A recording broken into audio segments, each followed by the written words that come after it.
بسم الله الرحمن الرحيم. அது நம்மால் நடந்ததில்லை, இறைவனுடைய விதியின் அடிப்படையில் நடந்திருக்கிறது, அல்லாஹ்வுடைய நாட்டத்தில் நடந்திருக்கிறது என்று சொன்னால் அது உள்ளம் சாந்தி அடையும். பயணத்தில் ஒருத்தர் வந்து பஸ்ல போகும்போது நீங்க அதிகமா பார்த்திருக்கலாம். பயணத்துல எல்லாம் சில பேர் பக்கத்தில் உட்கார்ந்துருப்பாங்க, பார்த்தா அப்படி படபடபடன் பறந்துகிட்டு இருப்பார். ஏதாவது ஒரு அவசரமான வேலைக்காண்டி ஏறி உட்கார்ந்துருப்பாரு. ஏறி உட்கார்ந்தா வண்டிக்காரன் அப்படியே மெதுவா மாட்டு வண்டி ஓட்டுற மாதிரி உருட்டிக்கிட்டு இருப்பான். இவர் இங்க உட்கார்ந்து புலம்புவார், வண்டியா ஓட்டுறான், வண்டி மாட்டு வண்டி மாதிரி உருட்டிக்கிட்டு இருக்கிறானே. அப்பமாக ஒரு எரும மாடு ஒன்று கிராஸ் பண்ணும், அதுக்காண்டி ஒரு பிரேக்க போடுவார். ஐயோ இந்த எரும மாட்டோட பெரிய தொல்லையா, அவன் அங்க செய்யற ஒவ்வொரு வேலைக்கும் இங்க ரியாக்ஷன் ஆகிட்டே இருக்கும். டிரைவர் என்னத்தையாவது டீ குடிக்க இறங்கியிருப்பாரு, இவங்களுக்கு டீ குடிக்க நேரமே கிடைக்காதா, டீயை குடிச்சு வண்டி எடுக்க வேண்டியதானே, அவன் டீ குடிக்க போனக்காண்டி திட்டுவார். வழியில ஒரு ஆள் கை காட்டுவாரு, கை காட்டணும்னு வண்டி நிப்பாட்டுவார். நம்ம நல்ல வண்டி நினைச்சு பார்த்து ஏறணும், 1-to-1 ஏறணும், மதுரையில ஏறினா திருச்சியில போய் இறங்கிடலாம்னு பார்த்தா இவன் டவுன் பஸ் மாதிரி கையை காட்டுறவன்லாம் அவனை ஏத்துனா திட்டுறாரு, எரும மாடு குறுக்க வந்தா திட்டுறாரு, டீ குடிக்க போனா திட்டுறாரு, கொஞ்சம் ஸ்லோ பண்ணா திட்டுறாரு, டிராபிக் ஆனா திட்டுறாரு. திட்டி திட்டி திட்டி திட்டி டென்ஷன் ஆகி என்ன பிரயோஜனம்? அவன் எத்தனை மணிக்கு போய் சேரணும் எல்லாம் விதிச்சிருக்கான், அத்தனை மணிக்கு தான் போய் சேர போகுது. நீ திட்டுன உடனே ஆஹா பேசஞ்சர் திட்டுறாரு, ஐயோ அவர் ரொம்ப வருத்தப்படுறாரு, ரொம்ப பதட்டத்தில் இருக்கிறாரு, அவருடைய பதட்டத்தை குறைக்கணுமே, டக்குனு ஸ்பீட கூட்ட போறாரா? அவனுக்குன்னு கவர்மெண்ட்ல டைம் போட்டு கொடுத்துருப்பான், இத்தனை மணிக்கு புறப்பட்ட வண்டி இத்தனை மணிக்கு தான் வந்து சேரணும். 12 மணிக்கு புறப்பட்டது, நீ ஸ்பீடா ஓட்ட தெரிஞ்சாலும் ஓட்டக்கூடாது, நீ 2 மணிக்கு தான் வந்து சேரணும் டைம் போட்டு கொடுத்துருப்பானா, அந்த டயத்துல போய் சேரணும், டயத்தை கணக்கு பண்ணி அவன் ஓட்டிக்கிட்டே இருப்பான். இவர் உட்கார்ந்து திட்டி திட்டி தேவையில்லாம வருத்தப்பட்டதா மிச்சம். அதே நேரத்தில் அவர் கொஞ்சம் தன்னுடைய சிந்தனையை மாற்றிக்கொண்டார் என்றார். என்னப்பா பண்றது, வண்டியில ஏறி உட்கார்ந்துட்டோம், முறையான நேரத்துக்கு வந்துட்டோம், போய் சேருவான்னு நம்புறோம், அதுக்கடுத்து அல்லாஹ் விட்ட விதி அல்லாஹ் கையில இருக்குது அப்படின்னு நினைங்க, சாதாரணமா படுத்து தூங்கிட்டு இருக்கணும், நிம்மதியா உட்கார்ந்து இருக்கணும். அந்த நினைப்பு உள்ளத்துல வரல அப்படின்னா ஒரு சாதாரண பஸ் பயணம் கூட ஒரு பெரிய எரிச்சலையும் ஒரு மன பதட்டத்தையும் ஒரு விதமான கவலையையும் நம்முடைய உள்ளத்திலே கொண்டு வந்து தேக்கிவிடும்.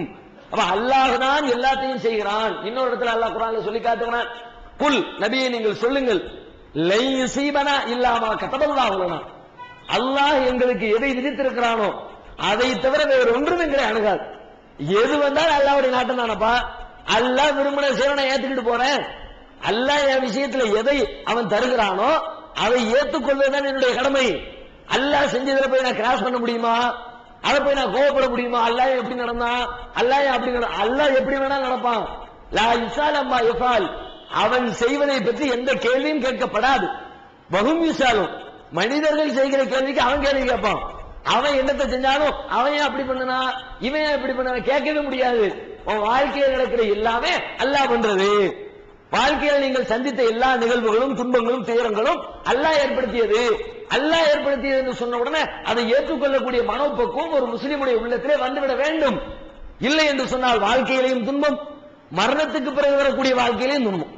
அங்கே அல்லாஹ் இடத்துல தண்டனை அனுபவிக்கணும். நான் உனக்கு ஒண்ணு தர்றேன், நீ ஏத்துக்க மாட்டியா, புலம்புவியா, என்ன அல்லாஹ் அப்படி பண்ணிவிட்டான் வச்சுக்கிட்டா அப்படி எல்லாம் நீ வந்து ஆதங்கப்படுவியா என்று அல்லாஹ்வுடைய கோபத்திற்கும் நாம் ஆளாக வேண்டியது இருக்கும். நபிகள் ஸல்லல்லாஹு அலைஹி வஸல்லம் அவங்களுடைய காலத்துல அவர்களுடைய அந்த மனக்கவலைகள் எப்படியெல்லாம் பயங்கரமான மனக்கவலைக்கு ஆட்பட்டு அந்த கவலை இல்லாத ஒரு சூழ்நிலையை அவர்கள் அனுபவித்தார்கள் என்பதை நாம வரலாற்றுல ஹதீஸ்ல பார்க்கிறோம். இந்த பண்பு ரசூலுல்லாஹ்வுடைய ஆழமா இருந்துச்சு. எது செஞ்சாலும் அல்லாஹ் தானே செய்யறான் அப்படின்னு நல்ல ஆழமா நம்பினாங்க. அதனால்தான் நபிகள் நாயகத்தின் வாழ்க்கையில அவர்கள் சந்தித்த எந்த பிரச்சனைகளும் எந்த துன்பம் துயரமும் அவர்களை கடுகளவிற்கு கூட பாதிக்கவில்லை. நபி ஸல்லல்லாஹு அலைஹி வஸல்லம் அவருடைய மகள் ஸைனப் ரலியல்லாஹு அன்ஹா, அவங்களுடைய புள்ள, அவங்களுக்கு மொத்தம் 2 பிள்ளை அல்லாஹ் கொடுத்திருந்தான். ஒன்னு உமாமாங்கிற பெண் குழந்தை, இன்னொன்னு அலிங்கிற ஒரு ஆம்பளை பிள்ளை. 2 பிள்ளைங்களை ஸைனப் ரலியல்லாஹு அன்ஹா அவங்களுக்கு அல்லாஹ் கொடுத்திருந்தான், ரசூலுல்லாஹ்வுடைய பேரனும் பேத்தியும். இந்த உமாமாவை தான் ரசூலுல்லாஹ் ரொம்ப பாசம் வச்சிருப்பாங்க. தொழும் போதெல்லாம் இந்த உமாமாவை தூக்கி ரசூலுல்லாஹ் தோல்ல வச்சுக்குவாங்க. ஹதீஸ்ல எல்லாம் நம்ம பாக்குறோம். தொழுகிற நேரத்தில் குழந்தைகளை தூக்கி வச்சு அவ புள்ள விளையாண்டுட்டே நிற்கும், ரசூலுல்லாஹ் தூக்கி தோல்ல வச்சு நின்னுட்டு ஓடிக்கிட்டு இருப்பாங்க. ருக்குக்கு போகும்போது இறக்கி விட்டுருவாங்க, சஜிதாவில இருந்து திரும்ப வந்தோடனே தூக்கி தோல்ல வச்சுக்குவாங்க. இப்படி எல்லாரும் சொல்லுதா குழந்தைகள் இடத்துல பாசம் காட்டி இருக்கிறாங்கன்றத இந்த உமாமாவுடைய வரலாற்றிலிருந்து தெரிந்து கொள்கிறோம். இதுல அந்த ஆண்மகன் இருக்கிறார்ல அலிங்கிற புள்ள, அந்த அலிங்கிற புள்ள வந்து சிறு வயசிலேயே அது வந்து மரணிக்கக்கூடிய ஒரு சூழல் ஏற்பட்டு விடுகிறது.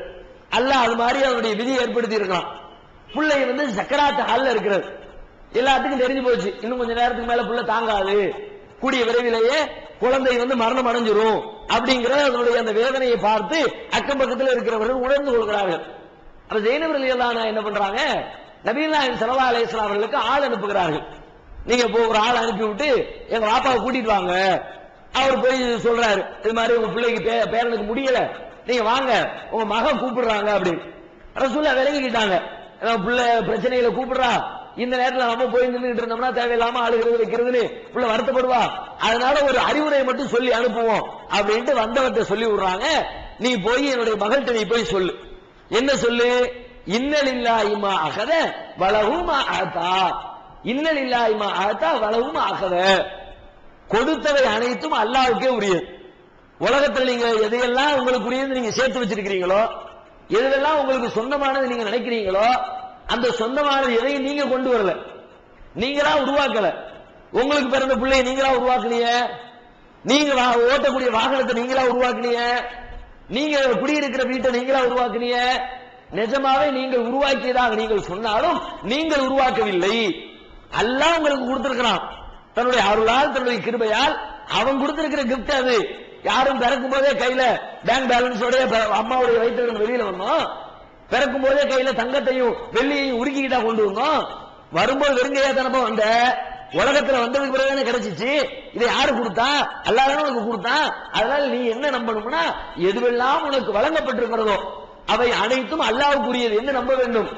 இரண்டாவது சொல்றாங்க, எடுத்தவை அனைத்தும் அவனுக்குரியது, கொடுத்தது எல்லாமே அவனுக்குரியதுன்னா அவனுக்குரியது எடுக்கிற ரைட்ஸ் அவனுக்கு இருக்குதுல்ல, அவனுக்குரியதை அவன் எடுத்தால் யாராவது வருத்தப்படலாமா? நான் ஒருத்தர் கையில ஒரு 1000 ரூபாய் கொடுத்து வைக்கிறேன், ஒரு 2 மாசம் கழிச்சு போய் கேட்கிறேன், பாய் 1000 ரூபாய் தந்தனா திருப்பி தாங்க அப்படின்னு, அவரு கொடுத்து விட்டு அழலாமா? ஐயோ 1000 ரூபாய் போயிடுச்ச, 1000 ரூபாய் ஓஞ்சு விட்டாது, நான் கொடுத்து வச்ச காசை நான் கேட்ட நீ ஏன் அழுவுற, அதை சந்தோஷமா தூக்கி திரும்ப கொடுத்து போவியா? அதை விட்டு ஐயோ கையை விட்டு போயிட்ட போகத்தான் நீ ஓஞ்சு வித்தனா ஓன்ட்ட இருக்கும், அடுத்தவன் சுத்தினா அடுத்தவன் திரும்ப எடுத்துக்க தானே செய்வான். அது மாதிரி இந்த உலகத்திலே உங்களுக்கு வழங்கப்பட்டிருக்கிற இந்த பிள்ளை அல்லாஹ்வுக்குரியது, அல்லாஹ் விரும்புகிற நேரத்தில் அதை எடுத்துக்கொள்வான். எனவே குல்லுன் இந்தஹு பி அஜலின் முஸம்மா, தெளிவாக சொல்லிவிடு, உலகத்திலே இறைவனால் வழங்கப்பட்டிருக்கிற ஒவ்வொன்றுக்குமே ஒரு குறிப்பிட்ட தவணை இருக்கிறது, அந்த தவணையோடு அல்லாஹ் அந்த பொருளை திரும்ப எடுத்துக்கொள்வான்.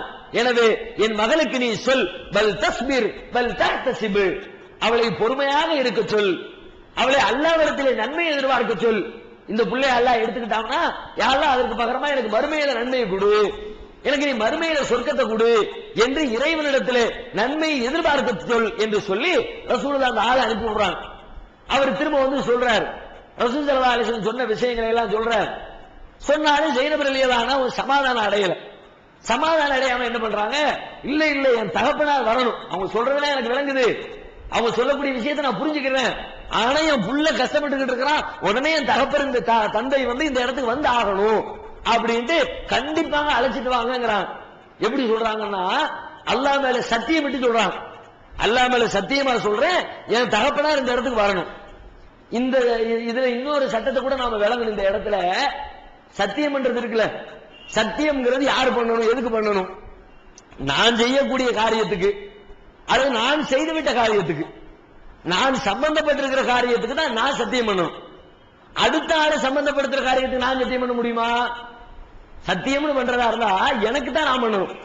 நான் 1000 பேருக்கு சாப்பாடு கொடுக்குறேன், நான் ஒரு 2 ரக்காத் அல்லாஹ்க்காண்டி நஃபில் தொழுகிறேன், நான் ஒரு 4 நாளைக்கு நோன்பு இருக்கிறேன், நான் செய்யக்கூடிய காரியத்தை நான் சத்தியம் பண்ணணும்.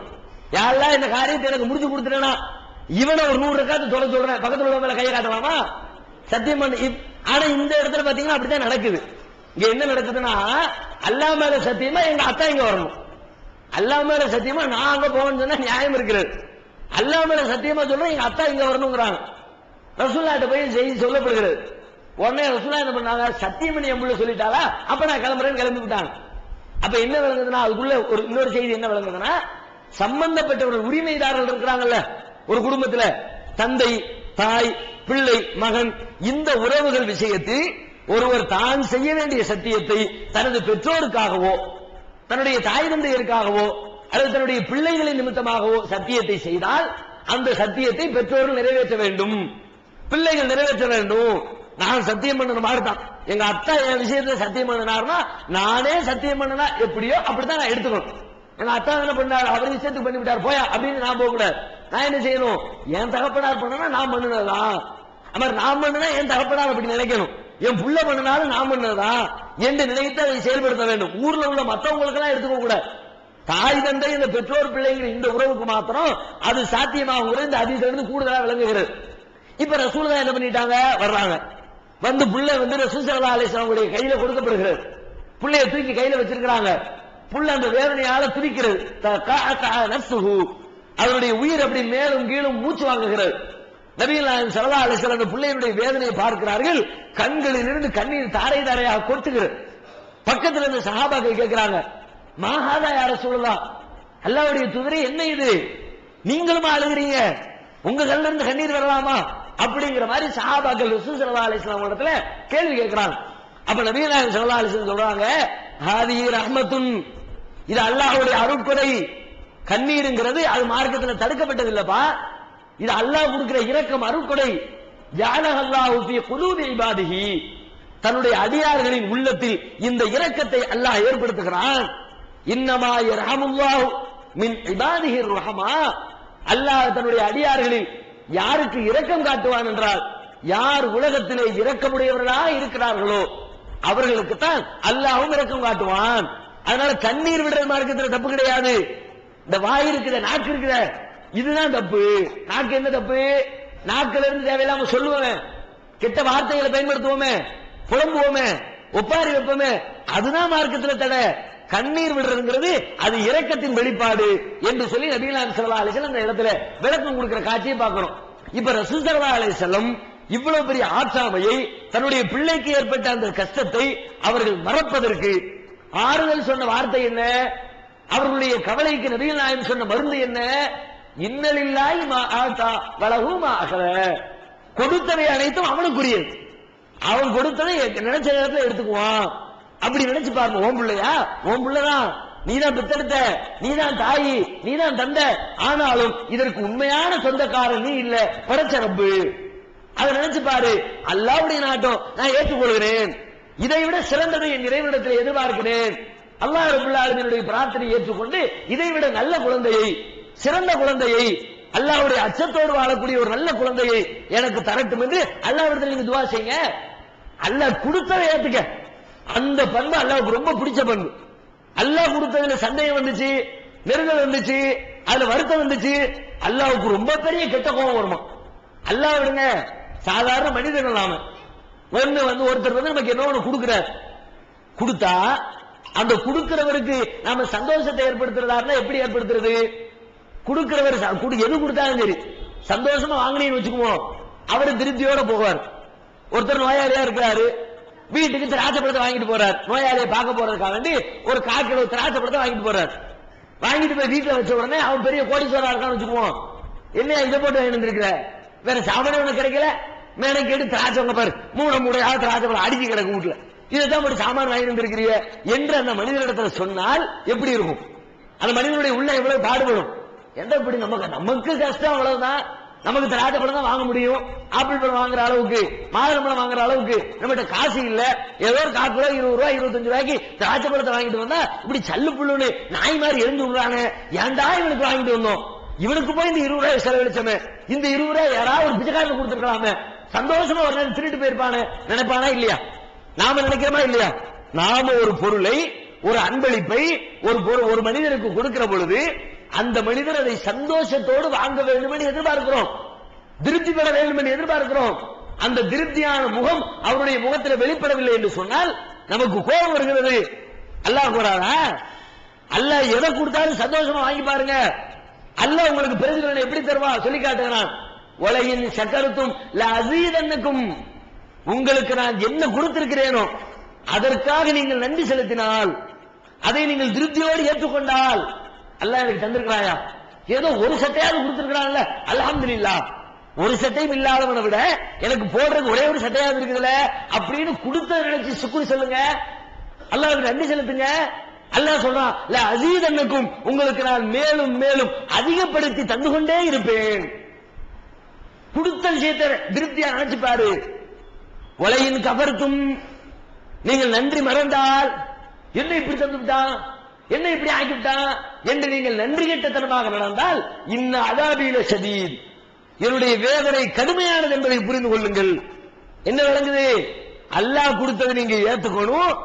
ஏத்துக்கிட்டா நன்மை, திரும்ப திரும்ப அதிகமா தருவான். ஏத்துக்க மறுத்தால், நன்றி கெட்டத்தனமாக இருந்தால், அல்லாஹ் எனக்கு இதை தந்துட்டான அதை தந்துட்டானு கஷ்டத்தில் நினைச்சு புலம்பினால், அதை உங்களுடைய உள்ளம் ஏற்றுக்கொள்ள மறுத்தால், அதுக்கு அல்லாஹ் சொல்ல பதில் என்ன? இன்ன அதாபில ஷதீத், எனது வேதனை கடுமையானது. நன்றி மறந்த தண்டனையும் இருக்கு.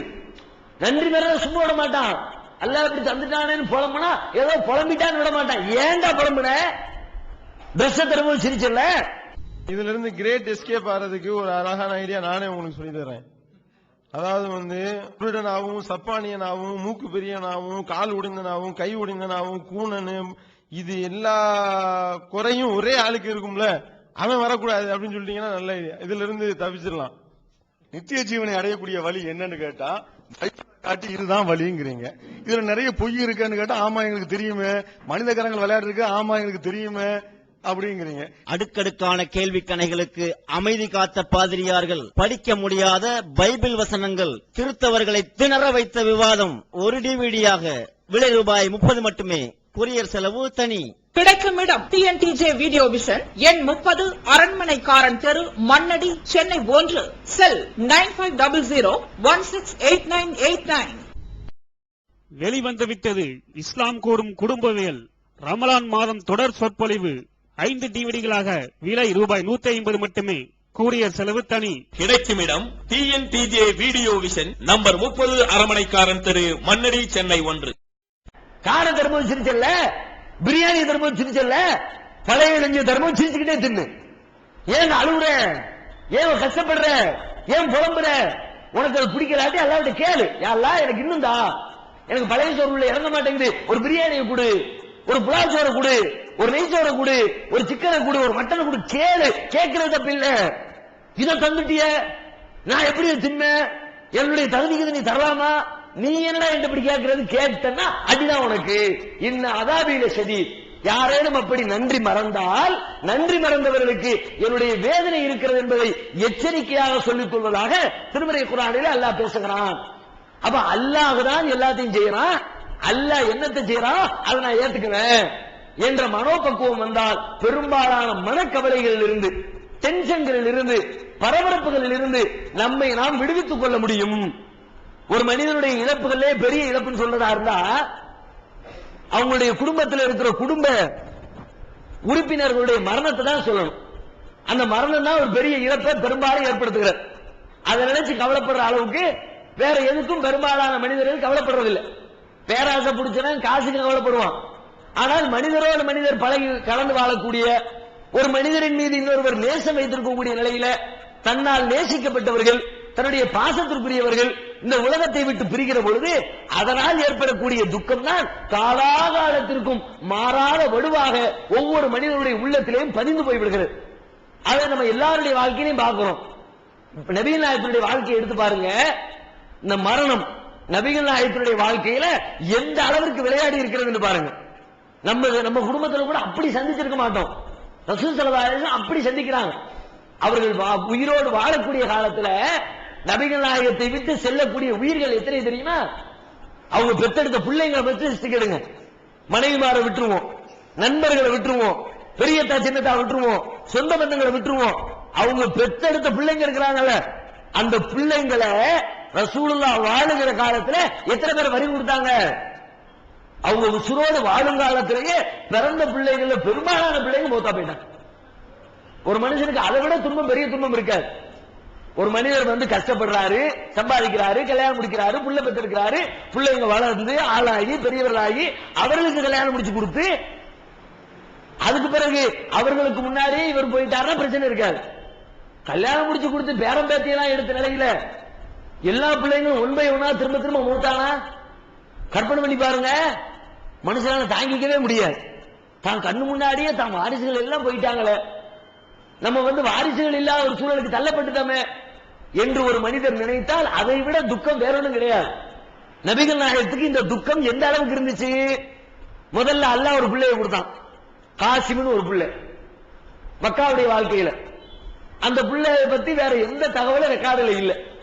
பிள்ளைய கொடுத்தாங்கிறது மட்டும் தெரியுது. ஹதீஸ்கள்ல இருந்து என்ன கிடைக்குதுன்னா, மக்காவுல ரசூலுல்லாஹ் வாழும்போது அவங்களுக்கு காசிம் என்ற பெயர்ல ஒரு மகன் இருந்தான்.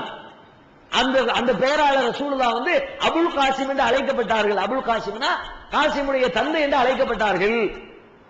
ஊர்ல ஒரு நாள் ரசூலுல்லாஹ் நடந்து போய்கிட்டு இருக்கும்போது ஒரு ஆளு கூப்பிடுறார் அபுல் காசிம்னு. ரசூலுல்லாஹ் என்னன்னு திரும்பி பாக்குறாங்க. பார்த்தா அவர் வேற யாரையோ கூப்பிட்டு இருக்கிறார், ரசூலுல்லாஹ் கூப்பிடல. அப்ப ரசூலுல்லாஹ் சொன்னாங்க, அபுல் காசிம்னு யாரும் பேர் வைக்காதீங்கப்பா, ஏன்னா எனக்கு குழப்புது, என்னத்தான் கூப்பிடுறீங்களோ நான் திரும்பி பாக்குறேன், பார்த்தா வேற ஆளை கூப்பிட்டு இருக்கிறீங்க, அதனால அபுல் காசிம்னு பேர் வைக்காதீங்க என்று ரசூலுல்லாஹ் ஆரம்பத்தில் ஒரு தடை விதிச்சிருந்தாங்க. இன்னைக்கு பொருந்தா, ரசூலுல்லாஹ் வாழக்கூடிய காலத்துல அந்த தடை பொருந்தும். அப்போ ஒரு புள்ளை இருந்துச்சுன்னு தெரியுது. அந்த புள்ளை எவ்வளவு நாள் இருந்துச்சு, எத்தனை வயசு வரைக்கும் வாழ்ந்துச்சு, நல்ல வாலிபத்தை அடைஞ்சிச்சா, ஒரு ரெக்கார்டும் இல்ல ஹதீஸ்கள்ல. அந்த பிள்ளை இறந்து விட்டது. அந்த பிள்ளை மக்காவுடைய வாழ்க்கையிலே மரணிச்சு போச்சு. ரசூல் ஸல்லல்லாஹு அலைஹி வஸல்லம் உயிரோடு இருக்கும் போதே மக்காவுடைய காலத்திலேயே அவன் அந்த காசிம் என்ற பிள்ளையை கொடுத்தான்ல, அந்த பிள்ளையை அல்லாஹ் எடுத்துக்கொண்டான். அத்தோட போச்சா, மதீனாவுடைய வாழ்க்கையில திரும்ப அல்லாஹ் ஒரு பிள்ளையை கொடுக்குறான். அதே மாதிரி ஒரு ஆம்பளை பிள்ளை இப்ராஹிம்னு பேர் வைக்கிறான். ஒரு நாள் நைட்டு புள்ள பிறக்குது. புள்ள பிறந்தவன காலையில வந்து தன்னுடைய தோழர்களுக்கு சொல்றாங்க, நேற்று இரவு எனக்கு, இன்று இரவு எனக்கு குழந்தை பிறந்தது, ஒரு ஆம்பளை பிள்ளை அல்லாஹ் கொடுத்தான். அந்த ஆம்பளை பிள்ளைக்கு என்னுடைய பாட்டனார் இப்ராஹிம் அலைஹிஸ்ஸலாத்துடைய பேரை வச்சிருக்கிறேன். என் பாட்டனாருடைய பேர் இப்ராஹிம். ரசூலுல்லாஹ் இப்ராஹிம் அலைஹிஸ்ஸலாத்துடைய வம்சாவளியில தானே பிறக்கிறாங்க, அதனால சொல்றாங்க என்னுடைய பாட்டனார் இப்ராஹிமுடைய பேரை வச்சிருக்கிறேன். இப்ராஹிம் ஒரு பிள்ளை பிறந்துருச்சு. பிறந்து எவ்வளவு நாள் இருந்துச்சு, கிட்டத்தட்ட ஒரு 1.5 வயசு 1.25 வயசு, 17 மாசம் 18 மாசம், 2 வயசு கூட பூர்த்தி ஆகல. அந்த 2 வயதிற்குள்ளாக அந்த இப்ராஹிம் என்ற பிள்ளையும் மரணத்தை தழுவுகிறது. இந்த அளவுக்கு அந்த நிகழ்ச்சி நடக்குது என்று சொன்னால், நபிகள் நாயகம் ஸல்லல்லாஹு அலைஹி வஸல்லத்துடைய அந்த மகன் மரண தருவாயில கஷ்டப்பட்டு உயிர் பிரிந்து விடுகிறது. பிள்ளையை தூக்கி கையில வச்சிருக்கிறாங்க ரசூலுல்லாஹ்.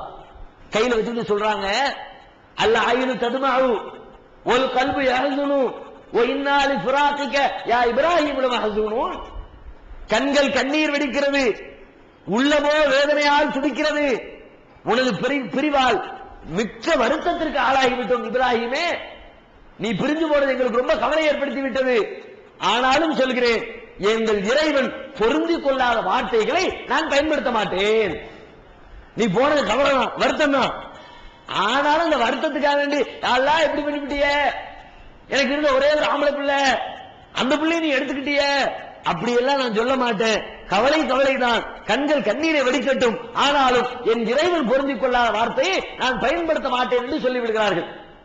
2 வயசுக்கு முன்னாடி இறந்ததுனால ரசூலுல்லாஹ் சொல்றாங்க, இன்னலஹு முர்லியான் ஃபில் ஜன்னah, இந்த இப்ராஹிமுக்கு வந்து சொர்க்கத்துல பால் ஊட்டக்கூடிய தாய்மார்களை அல்லாஹ் வழங்குவான். ஏன்னா பால் ஊட்டக்கூடிய பருவத்துல பிள்ளை இறந்துருச்சுல, அதனால சொர்க்கத்துல பாலூட்டும் குழந்தையாக இந்த இப்ராஹிம் இருப்பார் என்று சொல்லி ரசூலுல்லாஹ் அந்த பிள்ளையை பத்தி ஒரு சிராயத்தை செய்தின்னு சொல்றாங்க. 2வது பிள்ளையும் போயிடுச்சு. அடுத்து என்ன, பொம்பளை பிள்ளைங்க. பொம்பளை பிள்ளைங்க எத்தனையும் கொடுத்தான், 4 பொம்பளை பிள்ளைங்களை கொடுத்தான். ருக்கையா, ஜைனபு, உம்மு குல்சூம், ஃபாத்திமா, 4 பொம்பளை பிள்ளைங்களை கொடுத்தானல்ல.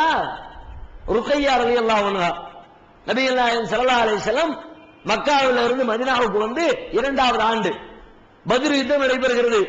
அந்த பத்ர் யுத்தத்திற்காக வேண்டி போர் படை நடத்தி ரசூலுல்லாஹ் மக்கா விட்டு வெளியில வந்துட்டாங்க. பிள்ளை வந்து மரண தருவாயில் ரொம்ப நோய்வாய்ப்பட்டு இருக்கிறது. நோயை பராமரிக்கிற ஆள் இல்ல. நம்ம பிள்ளைய நம்ம விட்டுட்டு போயிட்டோம்னா யார் பாக்குறது? ஆனா ருக்கையாவுக்கு கல்யாணம் முடிஞ்சிருச்சு. கணவர் யாரு? ஜெயினப் உஸ்மான் ரலியல்லாஹு அன்ஹு. உஸ்மான் ரலியல்லாஹு அன்ஹு அவங்களுக்கு தான் ரசூலுல்லாஹ் ருக்கையாவை கல்யாணம் முடிச்சு கொடுத்திருந்தாங்க. அப்போ மருமகனை கூப்பிட்டு சொல்றாங்க, நான் போருக்கு போயிடுறேன், நீங்க போருக்கு வந்துட வேண்டாம், ஏன்னா வந்துட்டீங்கன்னா வந்து பிள்ளைய பாக்குற ஆள் இல்ல, நீங்க இங்கே இருந்து மனைவியை பாத்துக்கங்க, நான் போருக்கு போறேன் என்று சொல்லி உஸ்மானை தங்க வைத்து விட்டு ரசூலுல்லாஹ் போருக்கு போயிட்டாங்க. போருக்கு போயிட்டு வெற்றி வீரராக பத்ர் யுத்தத்திலே ஜெயித்து விட்டு நபிகள் நாயகம் ஸல்லல்லாஹு அலைஹி வஸல்லம் மதீனாவிற்குள்ளே பிரவேசிக்கிறார்கள். உள்ளுக்குள்ளே செய்தி காத்திருக்கிறது, ருக்கையா மரணித்து விட்டார்கள். சின்ன வயசு, ரொம்ப வயசே இல்லை.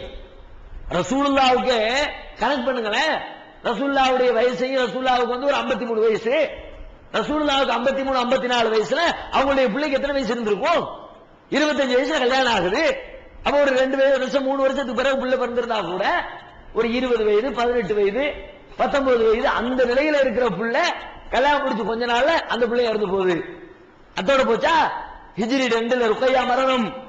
அடுத்து ஹிஜ்ரி 8ஆம் ஆண்டு ஜெயினப் ரலியல்லாஹு அன்ஹா அவர்கள் மரணம். ஹிஜ்ரி 8 ரசூலுல்லாஹ்வுடைய மூத்த மகள் ஜெயினப் அவர்கள் நோய்வாய்ப்பட்டு அவர்கள் மரணத்தை தழுவுறாங்க. ரசூலுல்லாஹ் உயிரோடு இருக்கிறாங்க. ஹிஜ்ரி 9 நபிகள் நாயகத்துடைய அடுத்த மகள் உம்மு குல்சூம், மூன்றாவது மகள் உம்மு குல்சூம் அவங்க மரணிக்கிறாங்க. இந்த உம்மு குல்சூமை திரும்ப ருக்கையா மரணிச்சதுக்கு பிறகு உஸ்மான் ரலியல்லாஹு அன்ஹு அவங்களுக்கு 2வது ரசூலுல்லாஹ் கல்யாணம் பண்ணி கொடுத்திருந்தாங்க. ருக்கையா இறந்துட்டாங்க, நாங்க 2வது பிள்ளையை கட்டிக்கிங்க, அடுத்த பிள்ளையை கட்டி கொடுத்திருந்தாங்க. அதனால தான் உஸ்மான் ரலியல்லாஹு அன்ஹு அவங்களுக்கு வரலாற்றுல தின்னூரைன்னு சொல்லுவாங்க. 2 ஒளிகளை கொடுக்கப்பட்டவர். நபிகள் நாயகத்துடைய 2 பிள்ளைகளை கட்டினதுனால தின்னூரைன் 2 ஒளிகளை உடையவர் என்ற பட்டப்பெயர் கூட உஸ்மானுக்கு உண்டு. உஸ்மான் ரலியல்லாஹு அன்ஹு அவங்களுடைய அந்த 2வது மனைவி நபிகள் நாயகத்துடைய 2வது பிள்ளை ஹிஜ்ரி 9ல மரணம். ஃபாத்திமா மாத்திரம் மிச்சம். அந்த ஃபாத்திமாவும் நபிகள் நாயகம் மரணித்து ஒரு 5-6 மாதங்களுக்குள்ளாக ஃபாத்திமா மரணித்து விடுகிறார்கள். கொஞ்சம் கற்பனை பண்ணுங்க, பிள்ளை கொடுத்த பிள்ளைங்களை எல்லாம் ஒன் பை ஒன்னா அல்லாஹ் எடுத்தானே. காசிமை எடுத்தான், இப்ராஹிம் எடுத்தான், ருக்கையாவை எடுத்தான், ஜெயினபை எடுத்தான், உம்மு குல்சூமை எடுத்தான். வளர்த்து ஆளாக்கி கல்யாணம் முடிச்சு கொடுத்து தான் வாழக்கூடிய காலத்தில் கண்ணுக்கு எதிரிலேயே தனது பிள்ளைகளை எல்லாம் பறிகொடுத்து விட்டு ஒருவர் இருக்கிறார் என்றால் அவருடைய உள்ளத்தில் எவ்வளவு பெரிய வேதனைகள் தாக்கி இருக்கும். நபிகள் நாயகம் அப்படி வேதனையில சுழன்றார்களா? மன அழுத்தத்தில் பாதிக்கப்பட்டார்களா? கவலைப்பட்டு ஓரத்தில் உட்கார்ந்து முடங்கினாங்களா? அதிகபட்சமா கண்ணீர் விட்டாங்க. அல்லாஹ் அப்படி பிள்ளைய கொடுத்துட்டு எடுத்துட்டாங்க என்ற அந்த கண்ணீர் விட்ட கவலையை தவிர வேறு என்ன கவலை? கவலையுடைய வெளிப்பாடாக நபிகள் நாயகம் என்ன செஞ்சாங்க? ஒன்னும் ரசூலுல்லாஹ் பெருசா பாதிக்கல. ஏன் பாதிக்கல? அல்லாஹ் கொடுத்தா எடுத்துக்கிட்டேன். இது நான் வருத்தப்படுறதுக்கு என்ன? அது அவனுக்குரிய ரைட்ஸ். அவனுடைய உரிமையில் நான் தலையிட முடியாது. அவன் நினைத்ததை செய்து முடிப்பவன். அவன் நாடியதை செய்கிறவன். அவன் செய்யக்கூடிய காரியத்தில் நான் கிராஸ் பண்ண மாட்டேன், அதில் நான் புலம்ப மாட்டேன், அது குறித்து நான் கேள்வி கேட்க மாட்டேன். என் இறைவன் எனக்கு எதை விதித்திருக்கிறானோ அதை நான் மனமாற ஏற்றுக்கொள்கிறேன் என்ற நபிகள் நாயகத்துடைய உள்ளத்திலே இருந்த ஆழமான நம்பிக்கை இவ்வளவு தொடர்ச்சியாக திரும்ப திரும்ப திரும்ப துன்பங்கள் வளர்க்கப்பட்டும் கூட அவர்கள் அதிலே பாதிக்கப்படாமல் இருந்திருக்கிறார்கள். இப்ப நம்மளும் பாதிக்கப்படக்கூடாதுன்னா அப்படி நினைக்கணும். அல்லாஹ் எதை கொடுத்தானோ அதை சிந்திங்க, அல்லாஹ் எதை எடுத்தானோ அதை சிந்திக்காதீங்க. அல்லாஹ் எதை வழங்கி இருக்கிறானோ அதுல சந்தோஷப்படுங்க. அல்லாஹ் எதை வழங்காம விட்டானோ அதை நினைச்சு கவலைப்படாதீங்க. கவலைப்பட்டு பிரயோஜனம் இல்லை. கொடுத்ததை நினைத்தால் மகிழ்ச்சி, இருப்பதை நினைத்தால் மகிழ்ச்சி, இல்லாததை நினைத்தால் கவலை, துக்கம், வருத்தம், மன அழுத்தம். நபிகள் நாயகம் ஸல்லல்லாஹு அலைஹி வஸல்லம் அவங்களுக்கு முன்னாடி வாழ்ந்த இப்ராஹிம் அலைஹிஸ்ஸலாம் அவங்களுடைய வாழ்க்கையில் அருமையான உதாரணம். இப்ராஹிம் அலைஹிஸ்ஸலாத்துடைய வாழ்க்கையில கொடுத்ததை நினைத்தால் எப்படி மகிழ்ச்சி என்பதற்கு ஒரு அற்புதமான வரலாற்று நிகழ்ச்சி. இப்ராஹிம் அலைஹிஸ்ஸலாம் தன்னுடைய மனைவியையும் மகனையும் கொண்டு போய் பாலைவனத்தில் குடியமர்த்திடுறாங்க, விட்டுட்டு வந்துடுறாங்க. வந்த பிறகு என்ன நடக்குது? அங்க ஒரு சமூகம் உருவாகிறது. அதுக்கு பிறகு இப்ராஹிம் அலைஹிஸ்ஸலாம் போய் பள்ளிவாசலை எல்லாம் கட்டுறாங்க, காபாவெல்லாம் கட்டுறாங்க. காபாவெல்லாம் கட்டி முடிச்சுட்டு திரும்ப வந்துடுறாங்க. இஸ்மாயில் வளர்ந்து பெரியவர் ஆகிறாரு. இஸ்மாயில் அலைஹிஸ்ஸலாம் அப்படி வளர்ந்து பெரியவர் ஆகும் பொழுது அவருடைய தாயார் மரணித்து விடுகிறார்கள். அந்த பகுதியில் இருக்கிற ஒரு பொண்ணை பார்த்து கல்யாணம் முடிச்சுக்கிறாங்க. அப்ப இப்ராஹிம் அலைஹிஸ்ஸலாம் வெளியூர்ல இருக்கிறாங்க.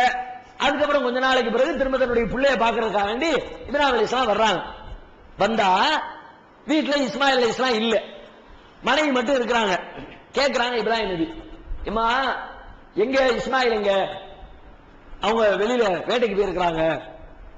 வேட்டைக்கு போயிருக்காங்களா அப்படின்ட்டு, சரி உங்களுடைய வாழ்க்கைலாம் எப்படிமா போய்கிட்டு இருக்குது, வாழ்க்கை எப்படி, சாப்பாட்டுக்கு மற்ற விஷயங்கள் எப்படி இருக்கிறீங்க அப்படின்னு கேட்கிறாங்க. அப்ப அந்த அம்மா ரொம்ப புலம்புறாங்க. என்ன வாழ்க்கை, என்னால நானும் பிஷர், ரொம்ப பெரிய கஷ்டத்துல இருக்கிறோம், நிம்மதியே இல்ல, சாப்பாட்டுக்கு வழி இல்ல, ஏதோ வாழ்க்கை ஏதோ இழுத்து பிடிச்சி வாட்டிக்கிட்டு இருக்கிறோம். வேட்டையாடி என்ன மாதிரி கிடைக்கும், சில நாள் எஞ்சா கொண்டு வருவாங்க, சில நாள் ஒண்ணும் இல்லாம நினைப்பாங்க, ஏதோ தின்னுக்கிட்டு வாழ்க்கையை இழுத்து பிடிச்சி உசிர காப்பாத்தி ஓட்டிக்கிட்டு இருக்கிறோம் அப்படின்னு அந்த அம்மா பதில் சொல்ல சொன்னா, இப்ராஹிம் அலைஹிஸ்ஸலாத்துக்கு என்ன இந்த கும்பல அல்லாஹ் கொடுத்த நினைச்சு சந்தோஷப்படாம ஒண்ணு இல்ல ஒண்ணு இல்ல ஒண்ணு இல்லன்னு பஞ்சப்பாட்டு பாடிக்கிட்டு இருக்கிற அப்படின்னு அந்த பெண்ணுடைய குணாதிசயம் இப்ராஹிம் நபிக்கு பிடிக்கல.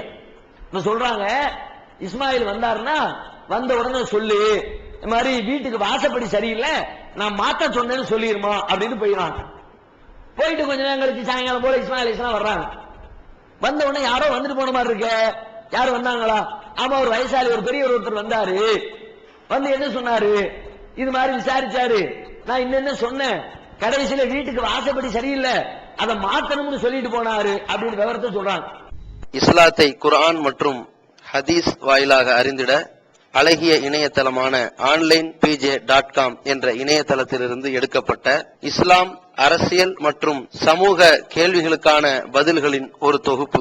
கொள்கை விளக்கம், தொழுகை, நோன்பு, ஜக்காத், ஹஜ், அரசியல் மற்றும் பொதுவான பதில்கள் உள்ளிட்ட சுமார் 300 கேள்விகளுக்கான பதில்கள் அடங்கிய இந்த புத்தகத்தின் விலை ரூபாய் 150 மட்டுமே. தமிழ்நாடு தௌஹீத் ஜமாத்தின் புதிய வெளியீடு, மாதம் ஒரு பிரசுரம், கட்டுரைகளின் தொகுப்பு, விலை ரூபாய் 120 மட்டும். கிடைக்கும் இடம் TNTJ வீடியோ விஷன், எண் 30, அரண்மனைக்காரன் தெரு, மண்ணடி, சென்னை 1.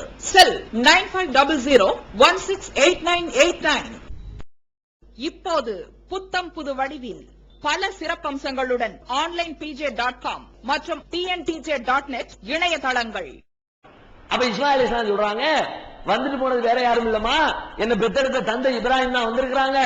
அவங்க வீட்டுக்கு வாசப்படி சரியில்லைன்னாங்களே, அது வாசப்படியை சொல்லல, ஒன்னதான் சொல்லி இருக்கிறாங்க. நீ சரியில்லை, உன்னை தலாக்கு விடுமாறு சொல்லி இருக்கிறாங்க. அந்த பாஷையில அப்படி அர்த்தம் போல இருக்கு. இஸ்மாயில் அலைஹிஸ்ஸலாமும் இப்ராஹிம் அலைஹிஸ்ஸலாமும் தெரிஞ்சு வைத்திருந்த அரபி பாஷை, ஜுருகும் பாஷையில, அரபி பாஷை இப்ராஹிம் நபி பேசல, ஜுருகும்ன்ற பாஷையை தான் பேசினாங்க. அந்த ஜுருகும் பாஷையில வீட்டுக்கு வாசப்படி அப்படின்னா வீட்டுக்காரின்னு அர்த்தம். நம்ம கூட வீட்டுக்காரங்கன்னு சொல்லுவோம். வீட்டுக்காரினா என்ன அர்த்தம்? நேரடி வார்த்தை அர்த்தம் வச்சு பாருங்க. வீட்டுக்காரன வீட்டுக்கு சொந்தக்காரின்னு அர்த்தமாகும். ஆனா மனைவிக்கு வீட்டுக்காரன வார்த்தையை பயன்படுத்துறோம்ல, வீட்டுக்கு வீடு வாசப்படிங்களோம். வீட்டுக்கு வீடு வாசப்படி எதுக்கு சொல்லுவோம்? எந்த வீட்டுக்குள் நுழைவதாக இருந்தாலும் அங்க வாசற்படி இருக்கும், அதை புரிஞ்சுக்கிறதுக்கு அப்படி சொல்றோம். எல்லா வீட்லயும் பஞ்சாயத்து இருக்குயா அப்படின்றதுக்கு வீட்டுக்கு வீடு வாசப்படிங்கிறோம்ல. இது மாதிரி ஒரு சிலையான சொல்லை அந்த காலத்துல இப்ராஹிம் அலைஹிஸ்ஸலாம் பயன்படுத்தி இருக்கிறாங்க. வீட்டுல பொஞ்சாதிக்கு வீட்டுக்கு வாசப்படிங்கிற வார்த்தையை பயன்படுத்தி சரியில்லை, தலாக்கு விட்டுரு அப்படின்னு சூசகமா சொல்லிட்டு போயிட்டாங்க. உடனே இஸ்மாயில் நபி சொன்னாங்க, எங்க பாப்பா சொன்னா கரெக்டா தான் இருக்கும். அது மத்த ஆட்கள் மாதிரி இப்ராஹிம் அலைஹிஸ்ஸலாம் சும்மா சொல்ல மாட்டாங்க. இப்ப சொல்லுவாங்கல்ல, சில வீடுகள்ல மருமகளை பிடிக்கலன்னு உடனே மௌண்டை ஏத்தி விடுறது, இது சரியில்லடா, இன்னும் கொஞ்சம் கூட கொஞ்சம் நகை கிடைக்கும், பணம் கிடைக்கும் அப்படின்னா இவரை தலாக் பண்ணிரு, நமக்கு வரிசையில கியூல நிக்குது பொண்ணு விடு, இவரை காலி பண்ணிட்டோம்னா அடுத்து ஒரு 10 லட்சம் ரூபாய் வரவச்சனை வாங்கி கல்யாணம் முடிச்சுக்கலாம். இதுக்காகவெல்லாம் இன்னைக்கு விவாகரத்து பண்றாங்களே, அந்த நோக்கத்துல இப்ராஹிம் அலைஹிஸ்ஸலாம் சொல்லல. நம்ம மகன் ஒரு நபி, ஒரு நபிக்கு மனைவியா இருக்கிறோம், எப்படி இருக்கணும், அந்த தகுதி இந்த பொம்பளைகிட்ட இல்லையே. இப்படிப்பட்ட ஒரு மனைவி நம்முடைய மனைவி மகனுக்கு பிள்ளையா இருந்தா அவனே கருத்து குட்டிச்சோராக்கிறாள அப்படின்னு ஒரு நல்லெண்ணத்தின் அடிப்படையில தான் வேற ஏதோ ஒண்ணு பார்த்திருக்கிறாங்க. அந்த அடிப்படையில தான் இப்ராஹிம் அலைஹிஸ்ஸலாம் வேண்டாம்னு சொல்லி இருக்கிறாங்க.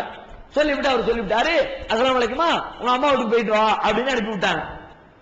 அதுக்கப்புறம் திரும்ப ஒரு 2வது பெண்ணை கல்யாணம் முடிக்கிறாங்க. கல்யாணம் முடிச்சு கொஞ்ச நாள் ஆச்சு. அதுக்கு பிறகு இப்ராஹிம் அலைஹிஸ்ஸலாம் மீண்டும் தன்னுடைய மகனை சந்திக்க வர்றாங்க. வந்தா வீட்டுல அதே மாதிரி இஸ்மாயில் அலைஹிஸ்ஸலாம் இல்ல. மனைவி பார்த்து கேட்கறாங்க, அம்மா எப்படி இருக்குது, வாழ்க்கையெல்லாம் எப்படி போய்கிட்டு இருக்கு, வாழ்க்கையா சந்தோஷமா இருக்கிறோம், எங்களுக்கு என்ன குறைச்சல், அல்லாஹ் எங்களை பரக்கத்தான் வாழ வச்சிருக்கிறான் அப்படின்னு அல்லாஹ் புகழ்றாங்க. வாழ்க்கையில் அல்லாஹ் கொடுத்துருக்க நியாமத்துகளை அப்படியே ரொம்ப சந்தோஷமா சொல்றாங்க. அப்ப இப்ராஹிம் அலைஹிஸ்ஸலாம் கேக்குறாங்க, அவங்க சாப்பாட்டுக்கெல்லாம் என்னமா பண்றீங்க அப்படி.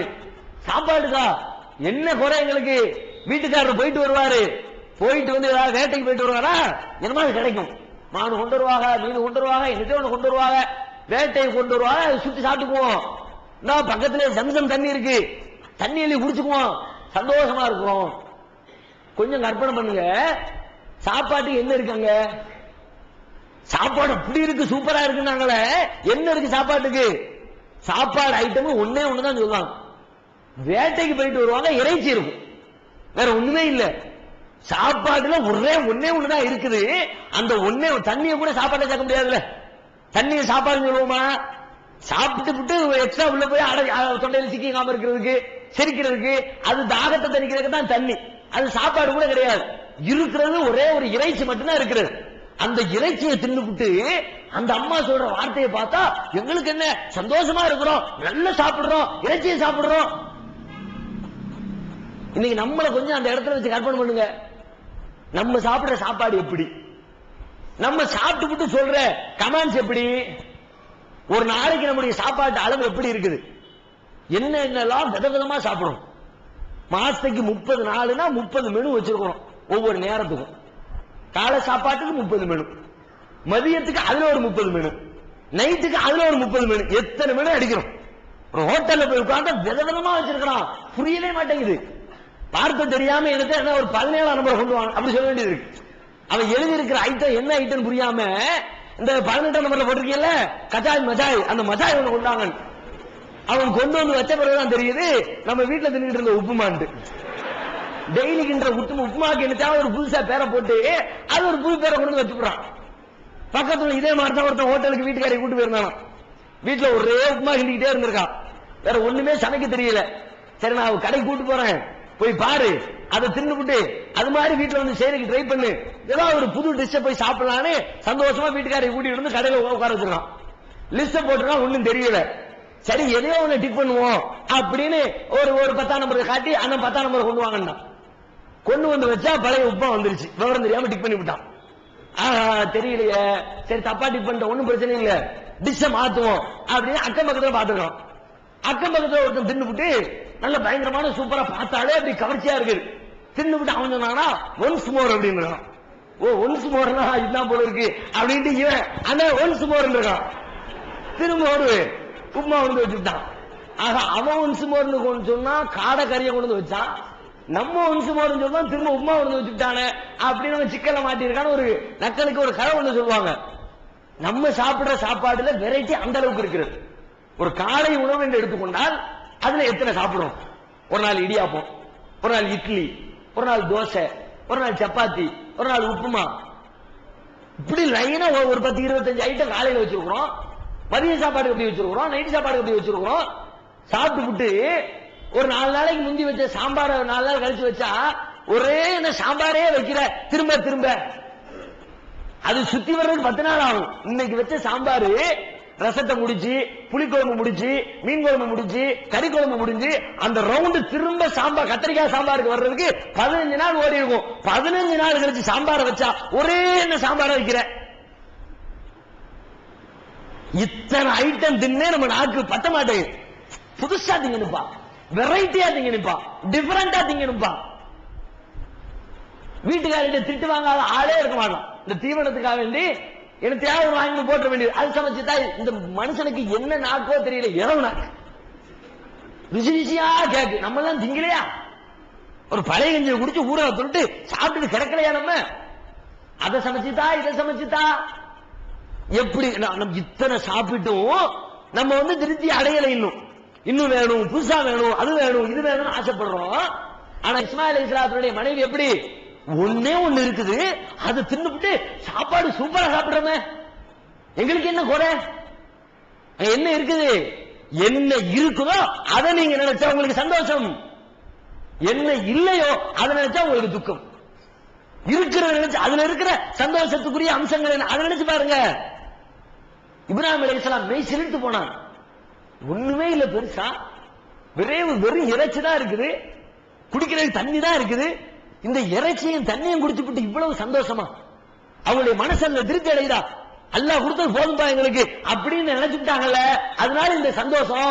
அப்ப உடனே இப்ராஹிம் அலைஹிஸ்ஸலாம் பாக்குறாங்க, யா அல்லாஹ் இவங்களுக்கு நீ பரக்கத் செய், இறைச்சியும் தண்ணியெல்லாம் கொடுத்திருக்கிற, சாப்பாட்டுக்கு வேற வழி இல்ல. அல்லாஹும்ம பாரிக் லஹும் ஃபில் லஹ்மி வல் மா, இறைவா இவர்களுடைய இந்த இறைச்சியிலையும் இவர்களுடைய இந்த தண்ணீரிலையும் நீ உனது அருள் வரத்தை வாரி வழங்கி விடு என்று அல்லாஹ்விடத்தில் துஆ செய்றாங்க. அல்லாஹ் பாக்குறான், நம்ம கொடுத்த பொருள்ல இவ்வளவு சந்தோஷமா, இப்படி ஒரு திருப்தியா? சாப்பிடுறது ஒண்ணுமே இல்ல, ஒரே ஒரு ஐட்டத்தை தின்னுபிட்டு என் அல்லாஹ் எனக்கு இறைச்சியை தந்திருக்கிறானே, என் அல்லாஹ் எனக்கு ஜம்சம் தண்ணியை கொடுத்திருக்கிறானே அப்படின்னு நான் கொடுத்ததை அவர்கள் மகிழ்ச்சி அடைகிறார்கள். எனவே இந்த இப்ராஹிம் கேட்ட பிரார்த்தனையை நான் அங்கீகரிக்கிறேன் என்று சொல்லி அந்த தண்ணீரிலையும் அந்த இறைச்சியிலையும் அல்லாஹ் பரக்கத் செஞ்சிருக்கிறான். அன்னையிலிருந்து இன்னைக்கு வரைக்கும் அந்த பரக்கத்தை அந்த சமூகம் சந்திக்கிறது. அரபு நாட்டில் போய் பாருங்க, அங்க அந்த இறைச்சியிலையும் தண்ணியிலையும் இருக்கிற பரக்கத்து உலகத்துல வேற எங்கேயாவது இருக்குதா? அவன் திங்கிற மாதிரி கறி உங்களால திங்க முடியுமா? நம்ம ஊர்ல கறி எப்படி? நம்ம ஊர்ல கறி எல்லாம் கறிக்கடையில போய் நின்று பாருங்க, சில பேர் இந்த கறி வாங்க வருவாங்க, ஒரு 1/4 கிலோ கறி கொடுங்க. 1/4 கிலோ கறியை வாங்கிட்டு போய் வீட்டுல எத்தனை பேர்? 4 பேர் 5 பேர். 4 பேர் சாப்பிடுறதுக்கு 5 பேர் சாப்பிடுறதுக்கு 1/4 கிலோ கறி, 1/2 கிலோ கறி. அங்க போனோம்னு வச்சுக்குவோம், 15 கிலோ 20 கிலோ ஆடு. ஆட்டை அறுக்கிறானா, அடுத்து கழுத்தை தனியா எடுத்துட்டு உள்ள இருக்கிற குடலு அது இது எல்லாத்தையும் வெளியே உருவி போட வேண்டியது. போட்டு நல்ல பிரியாணி ரைஸ் உள்ள திணி, பாதாம் பருப்பு உள்ள திணி, பிஸ்தா உள்ள திணி, அது மாதிரி நல்ல வெரைட்டியான காஸ்ட்லியான ஃபுட்டை பூரா உள்ள வச்சு அமைக்கு மேலால ஒரு கைத்தை போட்டு கெட்டு அந்த கழுத்தை கெட்டி ஒரு பாயில் பேப்பர்ல போடு. அலுமினியம் பேப்பர் இருக்குல்ல, அந்த பேப்பரை ஒரு சுத்தி அடுப்பு தக்க எரிஞ்சுக்கிட்டு இருக்கா கங்குல, அப்படி கங்குல தூக்கி உள்ள போடு. உள்ள போட்டு ஒரு 2 மணி நேரம் 3 மணி நேரம் ஆச்சு. வெளியேடு பெரிய சகன்ல தூக்கி வைக்கிறான். முழு ஆட்டை தூக்கி வைக்கிறான். முழு ஆடு தலை மட்டும் இல்ல, உள்ளுக்குள்ள அப்படியே அரிசி கிரிசி எல்லாம் போட்டு வெந்து இருக்குது. அப்படியே அந்த பாயில் அந்த பேப்பரை உழைச்சு அப்படி பெரிய பிளேட்டை தூக்கி வச்சு பிளேட்ல 4 காலோட தூக்கி வைக்கிறான். 4 பேர் உட்காரம். 15 கிலோ 18 கிலோ கறிங்க, 4 பேர் உட்கார்ந்து ஒரு எலும்பு மிச்சம் இல்லாம அடிச்சுட்டு எரிஞ்சுக்கிறான். நம்மளால திங்க முடியுமா? முதல்ல வைக்கட்டுமே, வச்சாலா திங்க முடியுமா? உலகத்தில் வேற எந்த நாட்டிலேயாவது இப்படி இறைச்சி திங்கக்கூடிய பழக்கம் இருக்கிறா காட்டுங்க. அமெரிக்கா போங்க, ஐரோப்பா போங்க, ஆஸ்திரேலியா போங்க, வேற எந்த கண்டத்துக்கு போங்க, அவர்கள் தின்பதை போன்று இறைச்சியை தின்பதற்கு இறைச்சியில அருள் வளம் செய்யப்பட்ட ஒரு பூமி இருக்கிறதா? இறைச்சியில தான் வெரைட்டிஸ் முழுக்காங்க.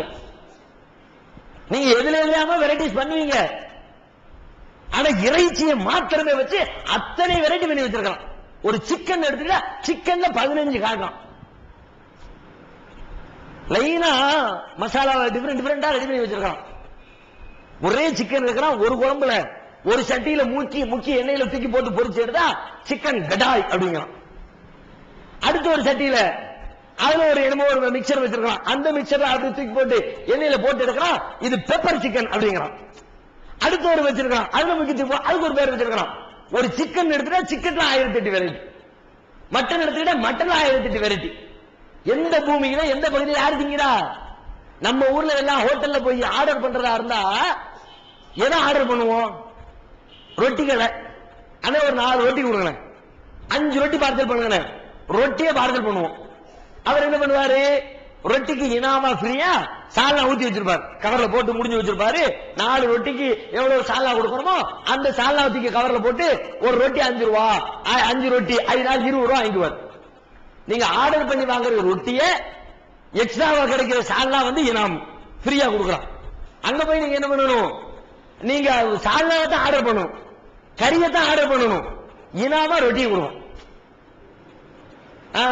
சிக்கன் கூட மட்டன் கூட மட்டன் எல்லாத்தையும் அள்ளி போட்டுட்டு இந்த 4 ரொட்டி வச்சுக்க, 3 ரொட்டி வச்சுக்க, இந்த குமுசு வச்சுக்க.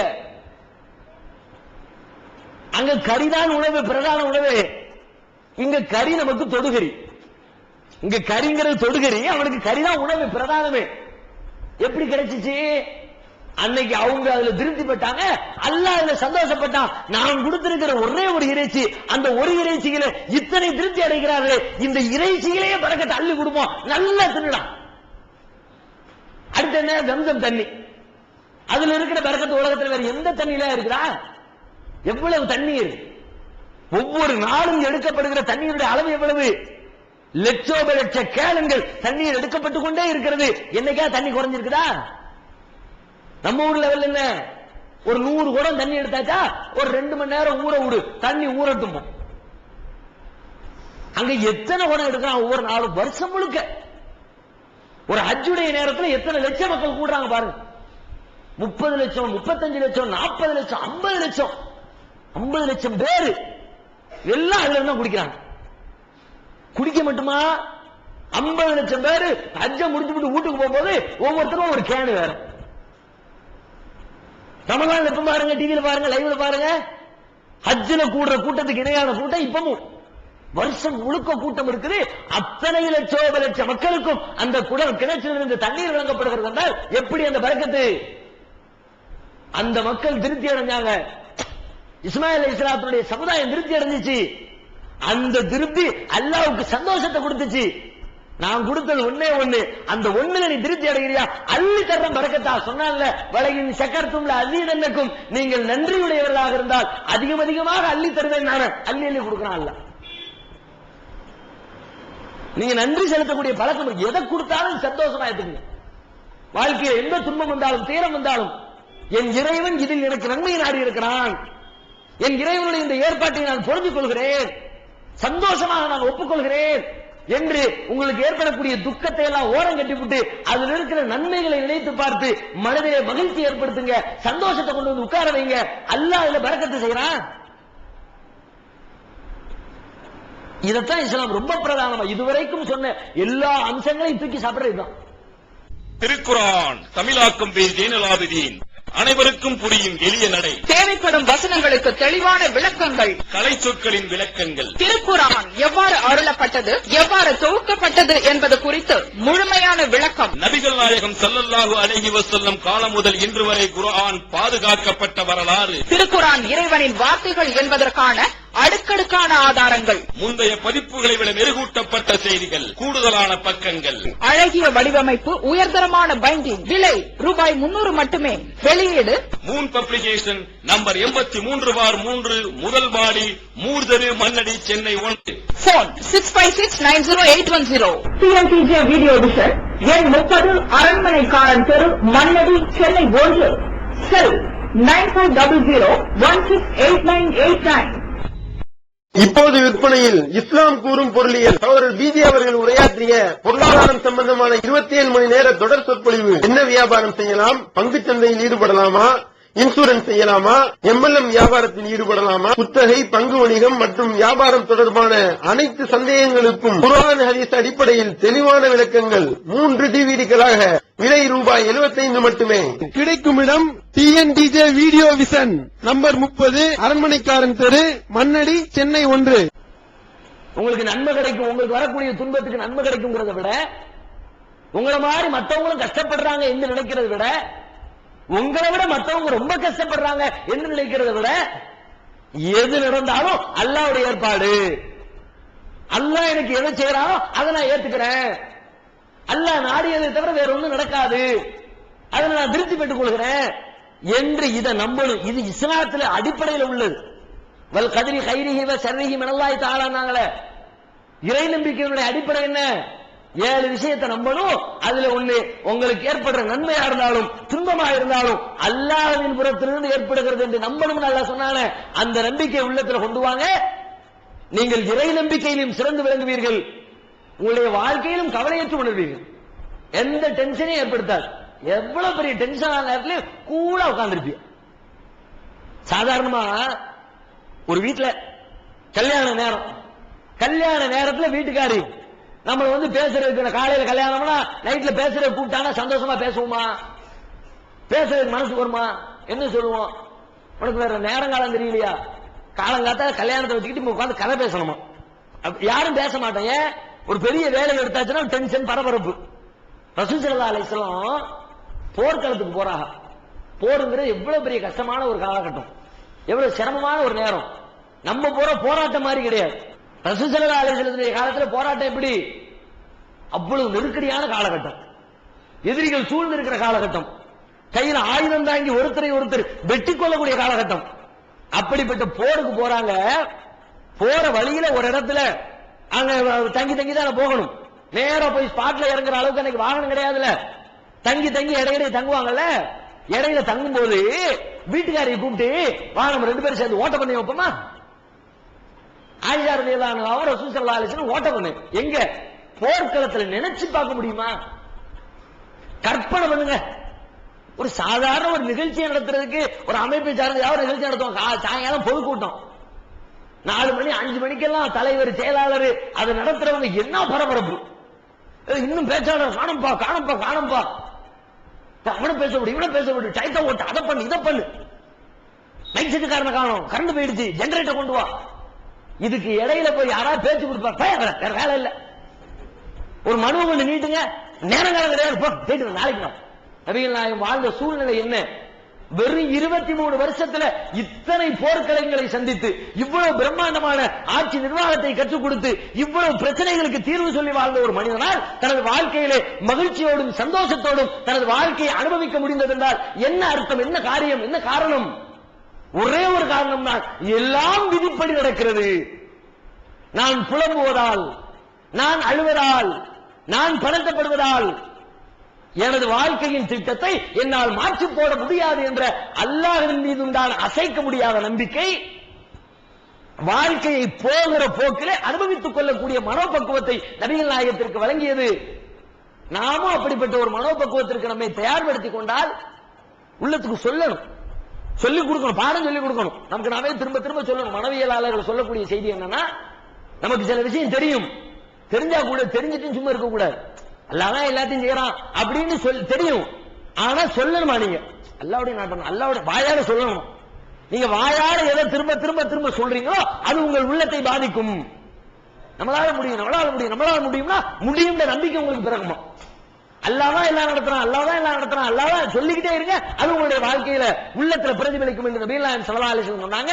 இந்த பண்பையும் நமது உள்ளத்திலே ஏந்திக் கொண்டு கவலையற்ற வாழ்க்கையை நோக்கி நாம் பயணத்தை தொடர்வோம். இன்னும் சில செய்திகளை இன்ஷா அல்லாஹ் நாளை இது நாம் தொடர்ந்து நாம் பார்ப்போம். அஸ்ஸலாமு அலைக்கும் வரஹ்மத்துல்லாஹி வபரகாத்துஹு. அன்பிற்குரிய எல்லாம் வல்ல அல்லாஹ்வின் நல்லடியார்களே, அருமை சகோதர சகோதரிகளே, நம்முடைய மனதை கவலை இல்லாமல் பதட்டம் இல்லாமல் பண்படுத்திக் கொள்வதற்குண்டான வழிமுறைகளாக இஸ்லாம் என்னென்ன சொல்லித் தந்திருக்கிறது என்பதனை கடந்த சில நாட்களாக நாம் பார்த்து வருகிறோம். அதிலே நம்முடைய மன அழுத்தத்தை குறைப்பதற்கு இன்றைய நவீன உளவியலாளர்கள் சொல்லக்கூடிய சில வழிமுறைகள் நபிகள் நாயகம் ஸல்லல்லாஹு அலைஹி வஸல்லம் அவர்களால் முன்மாதிரியாக நமக்கு வழிகாட்டி தரப்பட்ட நிகழ்வுகளாக இருக்கிறது. மனதை பண்படுத்துவதை பொறுத்துதான் ஒரு மனிதனுடைய வாழ்க்கையில எந்த ஒரு காரியத்திலேயும் அவன் ஈடுபாடு கொள்வதாக இருந்தாலும், அதிலே அவன் ஒரு வெற்றி கொடி நாட்டுவதாக இருந்தாலும், அல்லது அதை புறக்கணித்து தோல்வியை தழுவுவதாக இருந்தாலும், அனைத்துமே மனதில் எழுகிற சிந்தனைகளை பொறுத்துதான் அமைகிறது. சாதாரணமாக அன்றாட நிகழ்வுகளில் எல்லாம் இதை நாம பார்த்து கொண்டுதான் இருக்கிறோம். ஒரு வீட்டில் ஒரு தாய் ஒரு வேலையை சொல்லுவாங்க, விறகு எல்லாம் விறகு கிட்ட வந்து கிடக்கும், எடுத்து உள்ளுக்குள்ள அள்ளி போட்டிருப்பா அப்படின்னு பையனை பார்த்து சொல்லுவாங்க. ஆனா பையன் மாதிரி எல்லா பையன் மாதிரி கேட்கறது இல்லை, ஏதோ பெரிய வேலை கஷ்டம்ன்றது மாதிரி, ஆமா இதை போட்டு எவன் தூக்கி வைமா அப்படின்ட்டு கோவப்பட்டு வெளியே போயிட வேண்டியது. அம்மா சொல்ற பேச்ச அத்தா சொல்ற பேச்சை கேட்காம போயிடுவாங்க. அதெல்லாம் மிஞ்சி போனா ஒரு 10, 25 கிலோ 50 கிலோ இருக்கும் விறகு கட்டை, அள்ளி தூக்கி போடுற ஒரு 10 நிமிஷத்துல தூக்கி போடலாம், பெரிய வேலை கிடையாது, பெரிய வெயிட் சுமையும் கிடையாது. அந்த சுமையை தூக்கி போடுறதுக்கு சிரமப்பட்டவர் அங்கிருந்து நேர ஜிம்முக்கு போவார். ஜிம்முல போய் பார்த்தீங்கன்னா அதை மாதிரி டபுள் மடங்கு சும்மா போட்டு மேலுங்கிலும் தூக்கிட்டு இருப்பார். என்ன காரணம்? மனம்தான் காரணம். மனதில் எழுந்த இது வந்து உபயோகம் இல்லை அப்படின்னு அவனுடைய உள்ளம் சொல்கிறது. அதுல என்னமோ உபயோகம் இருக்கிற மாதிரி அவன் மனசு சொல்லு, இதை நம்ம செஞ்சா நம்ம உடம்பு உறுதியாகும், பார்க்கறதுக்கு ஒரு கட்டுடலாக மாறும், அதை செஞ்சா வேர்வை வரும், தேவையில்லாம டென்ஷன் ஆகும், வலிக்கும் உடம்பு, அதை செஞ்சாலும் வலிக்க போகுது, இதை செஞ்சாலும் வலிக்க போகிறது, அதுல அதை விட இதுதான் கூட வலிக்க போகிறது. ஆனா இதை செய்வதற்கு தயாராகிற ஒரு மனிதன் அதை செய்வதற்கு முன் வருவதில்லை. காரணம் அவனுடைய உள்ளத்துல அது வந்து ஒரு முக்கியத்துவம் வாய்ந்ததாக கருதப்படவில்லை. அதனாலதான் இன்றைய உளவியலாளர்கள் சொல்றாங்க, மனம் என்பது ஒரு மந்திர சாவி, அதை நீங்கள் எவ்வாறு அமைத்துக் கொள்கிறீர்களோ பண்படுத்துகிறீர்களோ அதை பொறுத்து உங்களுடைய செயல்பாடுகளே மாற்றத்தையும் வேகத்தையும் சாதனைகளையும் நீங்கள் உருவாக்கி கொள்ள முடியும். சில பேருக்கு சில காரியங்களை பார்த்தால் அது வந்து ஒரு நல்ல ஒரு வாய்ப்பாக, நல்ல அற்புதமான ஒரு வரப்பிரசாதமாக சிலருக்கு தெரியும். அதே நிகழ்வுகளை வேற சில பேருடைய பார்வையில வித்தியாசமா பார்ப்பாங்க, அது அவங்களுக்கு ஒண்ணும் இல்லாத அர்த்தமற்றதாக தெரியும், பயனில்லாததாக தெரியும், அது வெறுப்பை தரக்கூடியதாக தெரியும். இவை அனைத்திற்குமே எது மூல காரணம் என்றால் உள்ளம்தான் காரணம். இந்த உள்ளத்திலே எழக்கூடிய அந்த சிந்தனைகளை சீர்படுத்துவதுதான் ஒரு மனிதன் சீர்படுத்த வேண்டிய விஷயங்களிலேயே ரொம்ப ரொம்ப முக்கியமானது. அதனாலதான் நபிகள் நாயகம் ஸல்லல்லாஹு அலைஹி வஸல்லம் தெளிவா சொன்னாங்க, அலா வ இன்ன ஃபில் ஜஸதி முல்கா, அறிந்து கொள்ளுங்கள் உடலிலே ஒரு உறுப்பு இருக்கிறது, இதா சலஹத் சலஹல் ஜஸது குல்லுஹு, அது சீரடைந்து விட்டால் மொத்த உடலும் சீரடைந்து விடும். வ இதா ஃபஸதத் ஃபஸதல் ஜஸது குல்லுஹு, அது சீர்கெட்டு விட்டால் மொத்த உடலும் சீர்கெட்டு விடும். அலா வஹியல் கல்பு, அறிந்து கொள்ளுங்கள் அதுதான் உள்ளம், அதுதான் உங்களுடைய சிந்தனை, அதுதான் உங்களுடைய எண்ணம் என்று இந்த எண்ணத்தை தான் எல்லாவற்றையும் சீர்படுத்துவதை விட மிக முக்கியமாக மனிதன் சீர்படுத்த வேண்டியது சிந்தனை தான், உள்ளம் தான், மனம் தான் என்று நபிகள் நாயகம் ஸல்லல்லாஹு அலைஹி வஸல்லம் அவர்கள் நமக்கு வழிகாட்டுதலை முன்வைக்கிறார்கள். அந்த அடிப்படையிலே நமது வேலைப்பளு அதிகரிக்கிற நேரத்தில், தேவையில்லாத சிரமங்களும் சங்கடங்களையும் நாம சந்திக்கிற நேரத்தில் மன அழுத்தம் நமக்கு ஏற்படுகிறது. பெரிய பெரிய கம்பெனிகள்ல இன்னைக்கு என்ன பண்றாங்க என்று சொன்னால், இந்த மன அழுத்தம் ஏற்பட்டால் வேலை வந்து சீராக இயங்காது என்பதற்காக அந்த கம்பெனியில வேலை பார்க்கக்கூடிய ஒர்க்கர்ஸ்களுக்கு, வேலையாட்களுக்கு அவர்களுடைய அந்த ஸ்ட்ரெஸ்ஸை குறைப்பதற்காக, மன அழுத்தத்தை குறைப்பதற்காக ஒரு 6 மாதத்திற்கு ஒரு தடவை, 1 வருடத்திற்கு ஒரு தடவை மன அழுத்த நீக்க வகுப்புகள் என்றே வகுப்புகள் நடத்துவாங்க. பெரிய அளவு குறிப்பாக இந்த ஐடி ஃபீல்டு இருக்கு இல்லைங்களா, இன்ஃபர்மேஷன் டெக்னாலஜி என்று சொல்லப்படுகிற இந்த சாப்ட்வேர், கம்ப்யூட்டர் சம்பந்தப்பட்ட அந்த தொழில், புரோகிராமர், அது மாதிரி வேலைகளுக்கு ராப்பகலா அதிலே கடந்து கஷ்டப்படுவாங்க. அது மாதிரி ஆட்களுக்கு அதிகபட்ச மன உளைச்சல் வருவதற்கு வாய்ப்பு உண்டு. ஒரே எப்ப பார்த்தாலும் வேலை வேலை வேலை வேலை நடக்கிறவனுக்கு மத்த விஷயங்கள்ல ஒரு என்டர்டைன்மெண்ட் இல்லைன்னா, ஒரு பொழுதுபோக்குக்காக ஏதேனும் அவனுடைய நேரம் திசை திருப்பப்படவில்லை என்றால் அவனால தொடர்ச்சியா அதுல இயங்க முடியாது. கொஞ்ச நேரத்துக்கு சீரா இயங்குவான். அதை தன்னை ரீஃப்ரெஷ் பண்ணி கொள்ளவில்லை என்றால் கொஞ்ச நேரத்துக்கு அப்புறம் தானா வண்டி பேட்டரி டவுனா போயிடும். ஒரு கதை கூட சொல்லுவாங்க, ஒரு கம்பெனியில ஒருத்தர் வேலைக்கு ஆட்கள் எடுக்கிறார். மரத்தை வெட்டுற வேலைக்காக வேண்டி ஆள் எடுக்கிறவரு ஒரு நாள் ஒரு ஆள் வந்திருக்கிறார். அப்ப நீ நல்ல வெட்டுவியா? நல்ல மரம் வெட்டுவேன், நல்ல திரகாத்திரமான ஆள். அவர் கையில கோடாலி தூக்கி கொடுத்து, சரி நீங்க போய் இந்த காட்டுல இருந்து மரத்தை வெட்டிட்டு வா அப்படின்னு மரத்தை வெட்ட அனுப்புறார். அவன் மரத்தை வெட்டுறான். நல்ல வேகமாக நிறைய சம்பாதிக்கணும், நல்ல புகழ் அடையணும், நிறைய பணம் சம்பாதிக்கணும்ன்ற எண்ணத்துல கஷ்டப்பட்டு உழைக்கிறான். முதல் நாள் கிட்டத்தட்ட ஒரு 20 மரத்தை வெட்டி முடிச்சிடலாம். 20 மரத்தை வெட்டி முடிச்சோன்னா முதலாளிக்கு சந்தோஷம் தாங்க முடியல. பரவாயில்லையே, பையன் நல்ல உழைக்கிறானே, நல்ல திறமைசாலியா இருக்கிறானே என்று அவனுடைய முதுகுல தட்டி கொடுத்து, டெய்லி இதே மாதிரி நீ தொடர்ச்சியாக மரங்களை வெட்டி குவிச்சுக்கிட்டே இருக்கணும், அப்பதான் நம்முடைய வருமானம் பெறும் என்று சொல்லி அவனை ஆர்வப்படுத்துறார். முதல் நாள் 20 மரம் வெட்டினவன் அதே மாதிரி மறுநாள் கொஞ்சம் கூட வேகம் குறையாமல் இன்னைக்கு 20 தாண்டி 22 வெட்டணும் அப்படிங்கிற வேகத்தோடு வெட்டுறான். ஆனா எண்ணிக்கை குறைஞ்சு போகிறது. அதிகப்படியான உழைப்பை செலுத்துகிறான். நேற்று 20 வெட்டினா இன்னைக்கு 18 ஆயிடுச்சு. அதுக்கப்புறம் சரி மறுநாள் நாளைக்காவது சரியா பண்ணிடுவோம், இன்னும் கொஞ்சம் வேகமா வெட்டுவோம்னு கடுமையா வெட்டுறான். ஆனா 18 16 ஆயிடுச்சு. ஒரு 5 நாள் 10 நாள்ல பார்த்தா 5ல 7 நின்றுச்சு. முதலாளி கூப்பிடுறாரு, என்னப்பா பெரிய ஆள் நினைச்சு பாராட்டினேன், நீ என்ன வேலை டிமிக்கி கொடுக்குறியா? 20 மரம் ஒன்னால வெட்ட முடியும், இன்னைக்கு நீ 20 மரம் வெட்டலன்னா என்ன அர்த்தம்? முத நாள் வெட்டி காட்டிட்ட, ஏன் இன்னைக்கு 10 நாள் கழிச்சு ஏன் வெட்டல? நேரத்தை பொழுதுபோக்குறியா? நேரத்தை வெட்டியா கழிக்கிறியா அப்படின்னு அவர்கிட்ட கேட்கிறார். அப்ப அந்த தொழிலாளி சொல்றான், இல்லங்க எஜமா, கண்டிப்பா நான் விசுவாசத்தோடு தான் நடக்கிறேன், அதிகபட்சமா என்னுடைய உழைப்பை நான் கொடுக்கத்தான் செய்யறேன், எவ்வளவோ முயற்சி செஞ்சு வெட்டுறேன், ஆனா என்னன்னு எனக்கு பிடிபடவே இல்லை. நேரத்தை வீணாக்காம நான் செயல்பட்டாலும் கூட என்னால் மரங்களை வெட்ட முடியல, காரணம் எனக்கு தெரியல அப்படின்னு அவன் தொழிலாளி சொல்றான். அப்ப அதுக்கான காரணம் என்னவா இருக்கும் அப்படின்னு ஆராய்ந்த முதலாளி காரணங்கள் ஒவ்வொன்னா யோசிச்சுட்டு வர்றார். அவனுடைய கோடாலியை வாங்கி பார்க்கிறார். கோடாலியை பார்த்துட்டு கேட்கிறாரு, கோடாலி என்னைக்கு நீ தீட்டுன? கோடாலியை தீட்டுனல, என்னைக்கு தீட்டுன? ஆனா முத நாள் தீட்டுன, அதுக்கு பிறகு அதை போட்டு தீட்டிக்கிட்டு இருக்கிற நேரம் ஒரு 10 நிமிஷம் 20 நிமிஷம் வேஸ்டா போகுமே, அதுல போட்டு டயத்தை வேஸ்ட் பண்றதுக்கு அந்த 10 நிமிஷத்துல ஒரு 2 மரத்தை வெட்டிடலாமேன்னு இந்த 10 நாள் நான் தீட்டவே இல்லை. அப்ப அவரு சொல்ல, இங்கதான் கோளாறு இருக்கிறது, இதை ரீஃப்ரெஷ் பண்ண வேண்டியதை முறையா பண்ணி இருந்தா அவனுடைய செயல்திறன் அதிகரித்திருக்கும். ஒரே அதற்கு நீ வேலை கொடுத்து அது முட்டையா போனதுனால அதனால உன்னால அந்த பழைய மாதிரியான காரியத்தை சாதிக்க நினைத்தாலும் கூட சாதிக்க முடியாமல் போய்விட்டது. காரணம், தொடர்ச்சியாக இயங்கும் பொழுது எப்படி ஒரு ஆயுதங்கள் தொடர்ச்சியாக இயங்கும் பொழுது பழுதுபட்டு போகிறதோ அதை விட மனிதன் பழுதுபட்டு போவான். ஆயுதத்துக்கு கூட நம்மள மாதிரி உள்ளமும் மனமும் உடலும் சதையும் ரத்தமும் அது மாதிரி சோர்வும் அதெல்லாம் கிடையாது. ஆனா நமக்கு அதெல்லாம் இருக்குல்ல. ஒரு ஆயுதத்துக்கே அது மாதிரி ரீஃப்ரெஷ் தேவை என்று சொன்னால், அதை புதுப்பிக்கக்கூடிய ஒரு வேலைகள் நடைபெற வேண்டும் என்றால் மனித உடலுக்கு அதிகப்படியா தேவைதானே. அதுல நாம கவனம் செலுத்தாமல் விட்டால் எவ்வளவுதான் நாம சாதிக்க வேண்டும் என்ற சிந்தனை இருந்தாலும் நம்மால் சாதிக்க இயலாது, எந்த ஒரு காரியத்தையும் சிறப்பாக செய்து முடிக்க முடியாது என்பதை உணர்ந்து கொள்ள முடிகிறது. அதற்காக இன்றைக்கு இருக்கிற பெரும் கம்பெனிகள் எல்லாம் என்ன செய்யறாங்கன்னா, ஒரு குறிப்பிட்ட நாள்ல 2 மாசம் தொடர்ச்சியா வேலையை கொடுத்துட்டா அதுக்கப்புறம் ஒரு வகுப்பு அறிவிப்பாங்க. எல்லாருக்கும் ஒரு நல்ல வசதியான ஒரு ஹாலை பிடிச்சி, நல்ல கொஞ்சம் கூட எந்த ஒரு இடையூறுகளும் இல்லாத, வெப்பம் இல்லாத, குழு வசதி ஏசி போடப்பட்ட ஒரு பெரிய அரங்கத்தை ஏற்பாடு செஞ்சு இந்த மன அழுத்த நீக்க ஆலோசகர்களை, மனநல மருத்துவர்கள், மனநல ஆலோசகர்கள் அவர்களை எல்லாம் அழைத்து வந்து அவர்களுக்கு வகுப்பு நடத்துவார்கள்.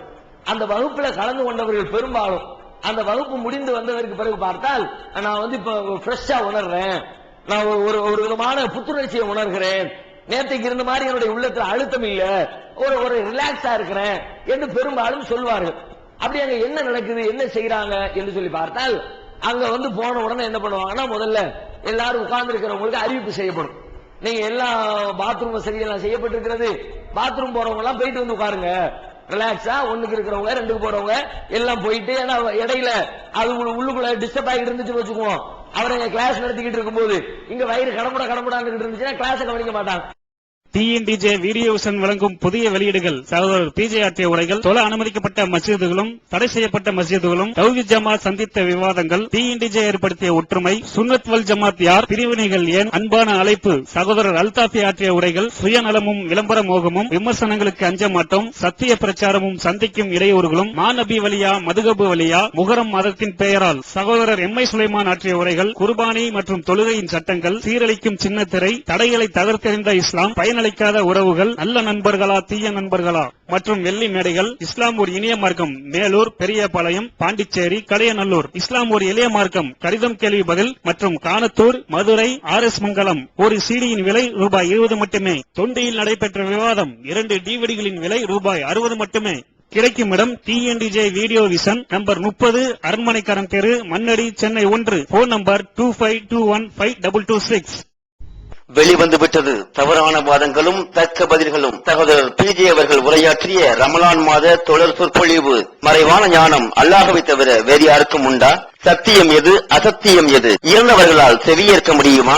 நபிமார்களுக்கு இறைவன் வழங்கியதையன்றி வேறு ஏதும் மறைவான ஞானங்கள் உண்டா? தர்கா, தரீகா வழிபாடுகள் சரியா? மனிதன் கடவுளாகி விட முடியுமா? தவறான கொள்கையில் இருப்பவர்களின் வாதங்களுக்கு குர்ஆன் ஹதீஸ் அடிப்படையில் அடுக்கடுக்கான தெளிவான சான்றுகளுடன் தக்க பதில்கள் 5 டிவிடிக்களாக விலை ரூபாய் 150 மட்டுமே. கிடைக்கும் இடம் டிஎன்டிஜே வீடியோ விஷன், நம்பர் 30, அரண்மனைக்காரன் தெரு, மண்ணடி, சென்னை 1. செல் 9500168989. கவனம் வேற பக்கத்தை திரும்பிடும். அதனால அந்த இடையூறு எதுவும் இருக்கக்கூடாது. நீங்க போய் அந்த உங்களுடைய தேவைகளை எல்லாம், சுய தேவைகளை பூர்த்தி செஞ்சுட்டு வாங்க. உடனே எல்லாரும் போய் ரிலாக்ஸ் ஆயிட்டு வருவாங்க. வந்த பிறகு திரும்ப சொல்லுவாங்க, உங்களுடைய வயிற்று பசிக்கு தேவையான உணவுகள் ஏற்பாடு செய்யப்பட்டிருக்கிறது. டீ சாப்பிடுறது, சமோசா, பிஸ்கட், சாமோஸ் எல்லாம் அது மாதிரியான பொருட்கள் எல்லாம் தயாரித்து வச்சிருக்கிறோம், போய் சாப்பிட்டு வாங்கம்பாங்க. அது போய் ஒரு அடி அரிசி திரும்ப வந்து உட்கார்ந்துருவாங்க. ஏன்னா பசியோட உட்கார்ந்தாலும் கேட்க முடியாது, பசி இருந்தாலும் கவனிக்க இயலாது, உள்ளுக்குள்ள லோடு ஜாஸ்தியா இருந்தாலும் கவனிக்க இயலாது. ரெண்டுமே மனுஷனுக்கு சிக்கல் தான். அவர் 2 ரிலாக்ஸையும் போக்கிட்டு திரும்ப வந்து ரிலாக்ஸா உட்காரு. திரும்ப 3வது அறிவிப்பு செய்வாங்க, இப்ப நீங்க எல்லாம் ரிலாக்ஸா உட்காருங்க. ரிலாக்ஸ் ஆனா உங்களுடைய ஆடைகளை எல்லாம் தளர்த்தி கொண்டு இன் பண்ணிட்டு நல்ல இறுக்கமா இப்படி எல்லாம் ஆடை அணிஞ்சிருந்தீங்கன்னா அதையெல்லாம் அப்படி எடுத்து விட்டு ரிலாக்ஸா உங்க கை கால்களை நீட்டி எப்படி உட்கார்ந்தால் வசதி அப்படி. சம்பளம் போட்டுதான் உட்காரணும் இல்ல, நீட்டி உட்காரணும், நீட்டி உட்காருங்க. சேர் போட்டுருக்கணும், முன்னாடி உள்ள சேர்ல காலை தூக்கி வைக்கணுமா அப்படி சொல்லுங்க, உங்களுக்கு முன்னாடி ஒரு சேர் கொண்டு வச்சிருவோம், அதுல தூக்கி காலை வச்சுக்கோங்க, எப்படி வசதியா அப்படி. இப்ப நம்ம பள்ளியில உட்கார்ந்துருக்கிறோம், எல்லாரும் ஒரு விதமான நெருக்கடியில தான் உட்கார்ந்துருப்போம். என்ன இடம் சின்ன இடம். இப்ப எப்படி உட்காரணுமோ அப்படின்னா சில பேருக்கு இப்படி படுத்துக்கிட்டு கையை தலைக்கு கொடுத்துட்டு அண்டை கொடுத்துட்டு கேட்டாதான் கேட்ட மாதிரி இருக்கும். படுக்க முடியுமா? 10 பேர் படுத்தா இடம் காலியா போயிடும். அப்ப இங்க நம்ம ரிலாக்ஸ் ஆயிருன்னு சொல்ல இயலாது. கொஞ்சம் நெருக்கி இருங்க, கொஞ்சம் அட்ஜஸ்ட் பண்ணி இருங்க, அல்ல நீங்க இடம் கொடுத்தா அல்ல உங்களுக்கு இடம் கொடுப்பான், அப்படித்தான் நம்ம அவங்களுக்கு சொல்ல வேண்டியது இருக்கும். ஆனா ஸ்ட்ரெஸ் நீக்கிற பயிற்சி வகுப்புகள்ல அப்படி சொல்ல மாட்டாங்க. அது மாதிரி ரிலாக்ஸா உட்காருங்கம்பாங்க. உடனே எல்லா ஆடைகளை களையிறது, நல்ல வசதியான இடங்களை தேர்வு செய்யறது, கை காலை நீட்டுறது, சோபால சாயிரவங்க சாயிறது, எல்லா வேலைகளும் முடியும். முடிஞ்சதுக்கு பிறகு அடுத்த அறிவிப்பு ஆரம்பமாகும். அந்த வரக்கூடிய ஆலோசகரை பற்றி உண்டான பில்டப் ஆரம்பமாகும். அவர் சாதாரண ஆளா இருப்பாரு, ஆனா சொல்லும் போது எப்படி சொல்லுவாங்கன்னா பயங்கரமா. மனநல வகுப்புகள் எல்லாத்திலையுமே இது இருக்கும். மத்த வகுப்புகள்ல எல்லாம் ஒரு ஆசிரியர் வருகிறார், இவர் நல்ல திறமையாளர் இப்படி சொல்லுவாங்க. ஆனா இங்க என்ன சொல்லுவாங்க தெரியுமா? அவரை பத்தி வானலாக புகழ்வாங்க. இவர் இத்தனை நாடுகளுக்கு பயணம் சென்றிருக்கிறார், இத்தனை பல்கலைக்கழகங்களில் மனநல வகுப்புகளை எடுத்துக்கொண்டிருக்கிறார், இத்தனை 1000 பேர்களுக்கு இவர் சிகிச்சை அளித்து இவருடைய சிகிச்சையின் பலனாக மனநோயிலிருந்து பல பேர் விடுபட்டிருக்கிறார்கள். ஓவர் எக்ஸ்ட்ராடினரியா சொல்லுவாங்க. இது உண்மையா கூட இருக்கலாம். ஆனா இந்த மனநல ஆலோசகர்களை பத்தி சொல்லும் பொழுதெல்லாம் அவங்க என்னென்னலாம் செஞ்சாங்களோ எல்லாத்தையும் சொல்லுவாங்க. 1000 பேருக்கு கவுன்சிலிங் கொடுத்தாரு, எண்ணிக்கையெல்லாம் போடுவாங்க. 2000 பேர் இவருடைய மனநல உபதேசத்தை கேட்டு தன்னுடைய வாழ்க்கையில புத்துணர்ச்சி பெற்றிருக்கிறார்கள். இப்படி எல்லாம் ஒரு பெரிய லிஸ்ட போட்டு அப்படிப்பட்ட ஒரு சிறப்பான ஆலோசகர், நம்முடைய உடலுக்கும் உள்ளத்திற்கும் ரிலாக்ஸை ஏற்படுத்தக்கூடிய ஒரு பெரும் நிபுணர் இன்றைக்கு நம்மிடத்திலே வருகிறார் அப்படின்ட்டு அவர் கொண்டு உட்கார வைப்பாங்க. உட்கார வச்சவனா அவரு ஃபார்மாலிட்டியா சில அந்த மனநல அது சம்பந்தமான செய்திகளை சொல்லிட்டு அந்த வகுப்பை துவங்குவார். எப்படி வகுப்பு கிளாஸ் ஸ்டார்ட் ஆகும்னா, அந்த கிளாஸ்ல என்ன நடக்கும்னா பெருசா ஒண்ணும் நடக்காது. ஒண்ணும் மேட்டரே இருக்காது. அந்த கிளாஸுக்காக வேண்டி சிந்திக்காம சாதாரண வெளியில உட்கார்ந்து சிந்திச்சா இது ஒரு பெரிய மேட்டர், இதை போட்டு செஞ்சுக்கிட்டு இருக்காம பாரு, வெட்டி வேலையை பார்த்துக்கிட்டு, அப்படிதான் நமக்கு தோணும். ஆனா நிஜமாவே அந்த நேரத்தில் உங்களுக்கு அப்படி தோணாது. ஏன் தோணாது? அங்க போகிற எல்லாருமே நம்ம வந்து மன அழுத்தத்திலிருந்து வெளிப்படணும், நம்ம ஒரு ரிலாக்ஸாக மாறணும், நம்ம இன்று புதிதாய் பிறந்த மாதிரியான ஒரு ஃபீலிங் நமக்கு ஏற்படணும் அப்படின்ற எண்ணத்தில் இருக்கிறதுனால அவருடைய செய்தி என்னென்னலாம் சொல்லப்படுதோ எல்லாத்தையும் கிரகிக்கணுங்கிற மனநிலையில இருப்பாங்க. சாதாரணமா ஒரு ஆளு வந்து ஒரு செய்தி சொல்றாரு, பெரிய இடத்துல இருந்து ஒரு ஆள் ஒரு செய்தி சொல்றாரு. ஒரே செய்தியை ரெண்டு பேர் சொன்னாலும் சொல்லக்கூடிய ஆட்களை கவனிச்சு மக்களுடைய உள்ளத்துல போய் பதிகிறது வித்தியாசப்படும். ஒரே செய்திய இவர் சொல்றது இருக்கு, அவர் சொல்றதும் இருக்கு. அச்சரம் பேசாம சொன்னாலும் சரி, பெரிய ஆள் சொன்னதை கைத்தட்டி ரசிக்கிற மாதிரி சின்னவன் சொன்னதை ரசிக்க மாட்டாங்க. அது எல்லா மனுஷன் இருக்கிற ஒரு பெரிய நோய். சாதாரணமா நீங்க பார்க்கலாம், ஒரே ஒரு பொதுக்கூட்டத்துல வந்து பெரிய தலைவர் அப்படின்னு சொல்லி பேச கூப்பிடுவாங்க. அதுக்கு முன்னாடி மாவட்ட செயலாளர் தலைவரை பேசிட்டு பொழந்து கட்டிருப்பான் மனுஷன். அவன் பேச்சுக்கு அங்கங்க உட்காந்து டீ குடிச்சிட்டு இருப்பாங்க, மைக் செட்டை சரி பண்ணிட்டு இருப்பாங்க, கேமராமேன் கேமரா ஆட்டிக்கிட்டு இருப்பாரு, ஆளுக்கு ஒவ்வொரு வேலையை செஞ்சுக்கிட்டு இருக்க வேண்டியது. அவன் செயலாளர் பேசி முடிச்சுட்டு போயிடுவான். தலைவர் வந்து ஒண்ணுக்கு உபயம் இல்லாத மேட்டர் சொல்லுவாரு, எல்லா பத்திரிகையும் அதான் குறிப்பிட்டு போகணும். எல்லாருமே தலைவர் என்ன பேசுறார், ஏன் ஆளை கவனிச்சு செய்திகளுக்கு முக்கியத்துவம் வழங்கப்படும். யாரு என்னத்தை சொன்னாலும் சரியா சொன்னா ஏத்துக்கிற மனப்போக்கம் வரணும். கரெக்டா இருந்தா எவன் சொன்னாலும் நான் அதுக்கு வந்து கட்டுப்படுவேன், அதை நான் ரசிப்பேன். அதுதான் யதார்த்தமான நல்ல மனோநிலை. இவர் சொன்னா அது ஒண்ணுமில்லாத மேட்டரா இருந்தாலும் ரசிப்பேன். சில பேர் பாத்தீங்கன்னா சில தலைவர்கள் ஜோக்கு நடிப்பான், பக்கத்துல உட்கார்ந்து விழுந்து சிரிப்பான். நம்ம யோசிச்சு பார்த்தோம்ல, இதுல என்னடா சிரிப்பு இருக்குது? சிரிக்கிறதுக்கு ஒரு மண்ணாங்கட்டியும் இல்ல, ஆனா தலைவர் சொல்லிட்டாரு அப்படின்னு உட்காந்து சிரிச்சுக்கிட்டு இருப்பான். இதுவெல்லாம் இப்படி எல்லாம் இருக்குதுல, இதுக்கு மாதிரி அந்த உணர்வை ஏற்படுத்துறதுக்கு தான் அவங்க அந்த பில்டப்பை கொடுக்கறது. உட்கார்ந்த உடனே அவர் அப்படி இப்படி அப்படின்னு பயங்கரமான ஆளுங்கள் இருக்கியா, அப்ப இன்னைக்கு நம்மளை காலி பண்ணிடுவார். நம்முடைய உள்ளத்தை எல்லாம் அப்படி மடவிறந்த வெள்ளமன உள்ளத்தில் இருக்கிற கவலைகளை எல்லாம் தூக்கி எரிஞ்சிருவாரு அப்படிங்கிற ஒரு எண்ணத்தை ஆரம்பத்திலே விதைத்து விட்டு வந்து அமருவார். சரி, இம்மாவும் பெருசுக்கு பில்டப் கொடுத்தாங்களே, என்னையா சொல்றாரு அப்படின்னு ஸ்டார்ட் பண்ணா, அவர் நான் சொல்றதெல்லாம் கவனமா கவனிங்க, நான் சொல்வதை அப்படியே பின்தொடர்ந்து சொல்லுங்கள் அப்படின்னு சொல்லிவிட்டு சொல்ல ஆரம்பிப்பார். என்ன சொல்லுவார்னா, மக்களுக்கு அதிகமாக பழக்கப்பட்ட பெரும்பாலான வகுப்புகளில் வந்து நம்பர்களை சொல்லுவாங்க. எண்ணிக்கை 1 2 3 இருக்குல்ல, 1 2 3 நம்ம எங்க சொல்லிக் கொடுப்போம்? எல்கேஜி பிள்ளைக்கு சொல்லிக் கொடுப்போம், பால்வாடி பிள்ளைக்கு சொல்லிக் கொடுப்போம். எல்லாம் அப்படியே கண்களை மூடிக்கொண்டு நான் சொல்றத அப்படி கோரசா சொல்லுங்க அப்படின்ட்டு ரொம்ப சாஃப்டா அமைதியா நிதானமா நீளமா அப்படி கேப் விட்டு மூச்சு விட்டு 1 எல்லாம் 1. தமிழ் தெரியாதவனா அந்த மொழிக்காரனுக்கு மொழி சம்பந்தப்பட்டதா இருக்கும். இங்கிலீஷ்காரனா இருந்தா 1 2 இப்படி போகும். எது வரைக்கும் போவோம்? ஒரு 50 வரைக்கும் போகும், ஒரு 60 வரைக்கும் போகும். 50 60 வரைக்கும் சொல்லிவிட்டு இப்ப எல்லாம் எப்படி ஃபீல் பண்றீங்க? ரிலாக்ஸா ஃபீல் பண்றோம். என்ன அப்படி என்னத்தை 1 2 3 50 வரைக்கும் சொல்லிவிட்டு என்ன ரிலாக்ஸ் கிடைக்குது? நெசமா கலந்து கொண்டா ரிலாக்ஸ் கிடைக்கும், நான் மறுக்கல. இது வந்து அறிவியல் பூர்வமாக நிரூபிக்கப்பட்டதும் கூட. இது வந்து பல ஆராய்ச்சிகள் பண்ணி இப்படி உட்கார வச்சு இப்படி ஒரு சிந்தனை ஏற்படுத்தி நாங்க ரிலாக்ஸ் பண்ண போறோம்னு சொல்லி அதுக்கு பிறகு எல்லாருடைய மைண்ட்லயும் இப்படி அவங்க கவனிக்கிற அளவுக்கு இந்த 1 2 3 சொன்ன உடனே ரிலாக்ஸ் ஏற்படுகிறது என்பது நடைமுறையிலே நிரூபிக்கப்பட்டது. எப்படி இதுல சாத்தியமாகிறது? அப்படி என்ன மேட்டர் இருக்குது அப்படின்னு பார்த்தா நமக்கு வெளிப்படையாக சிந்திக்கும் போது ஒன்னும் பெருசா தெரியல. ஆனா அங்க என்ன நடக்கிறது என்று சொன்னால், நம்முடைய கவனங்கள் எல்லாம் ஒரு விஷயத்திலே குவிக்கப்படுகிறது. இதுவரைக்கும் பல டென்ஷன்கள் இருந்த நம்மளை வந்து அந்த சிந்தனைகளை எல்லாம் கொஞ்ச நேரம் மறந்துடு, வேற ஒரு சிந்தனையில உங்க கவனத்தை செலுத்து. வேற எந்த சிந்தனைக்கு இடம் கொடுக்காம ஒரு 5 நிமிடம் ஒரு 10 நிமிடம் முழுசாக ஏதாவது உள்ள கவனம் செலுத்து. வெளியில இருந்த டென்ஷன் தானா குறையும். இதுதான் இந்த தியரிக்கான அளவுகோல். இந்த திட்டத்தின் இந்த பயிற்சி வகுப்புக்கான அளவுகோல் என்னன்னா, எந்த டென்ஷனா இருந்தாலும் குறையும். குறைந்தபட்சம் ஒரு 10 நிமிடங்கள் முழுமையாக அந்த நிகழ்வுகளை எல்லாம் விட்டு விலகி சம்பந்தம் இல்லாத ஏதோ ஒன்று உன் கவனத்தை முழுசா செலுத்து. 100% கவனம் செலுத்தல. 10 நிமிஷம் ஒரு விஷயத்துல கவனம் செலுத்திருச்சுன்னா வெளியில இருக்கிற மத்ததுல இருந்த பிரச்சனை, டென்ஷன், கவலை, அழுத்தம் எல்லாம் குறைஞ்சு போயிடும். அதுக்கப்புறம் சாதாரணமா நீங்க ஃபீல் பண்ணுவீங்க. இது யதார்த்தமாக எல்லா மனிதனுக்கும் இருக்கிற ஒரு இயல்பான ஒரு பண்பு. இந்த பண்பை இன்னைக்கு இதை கண்டுபிடிக்கிறதுக்கும் இதை நடைமுறைப்படுத்துறதுக்கும் எக்கச்சக்கமா செலவழிக்கப்படுகிறது. இது மாதிரி வகுப்புகளில் போய் கலந்து கொள்வதற்கு, பயிற்சி கொடுப்பதற்கு ஆயிரக்கணக்கான ரூபாய்கள் கட்டணங்கள் வசூலிக்கப்படுகிறது.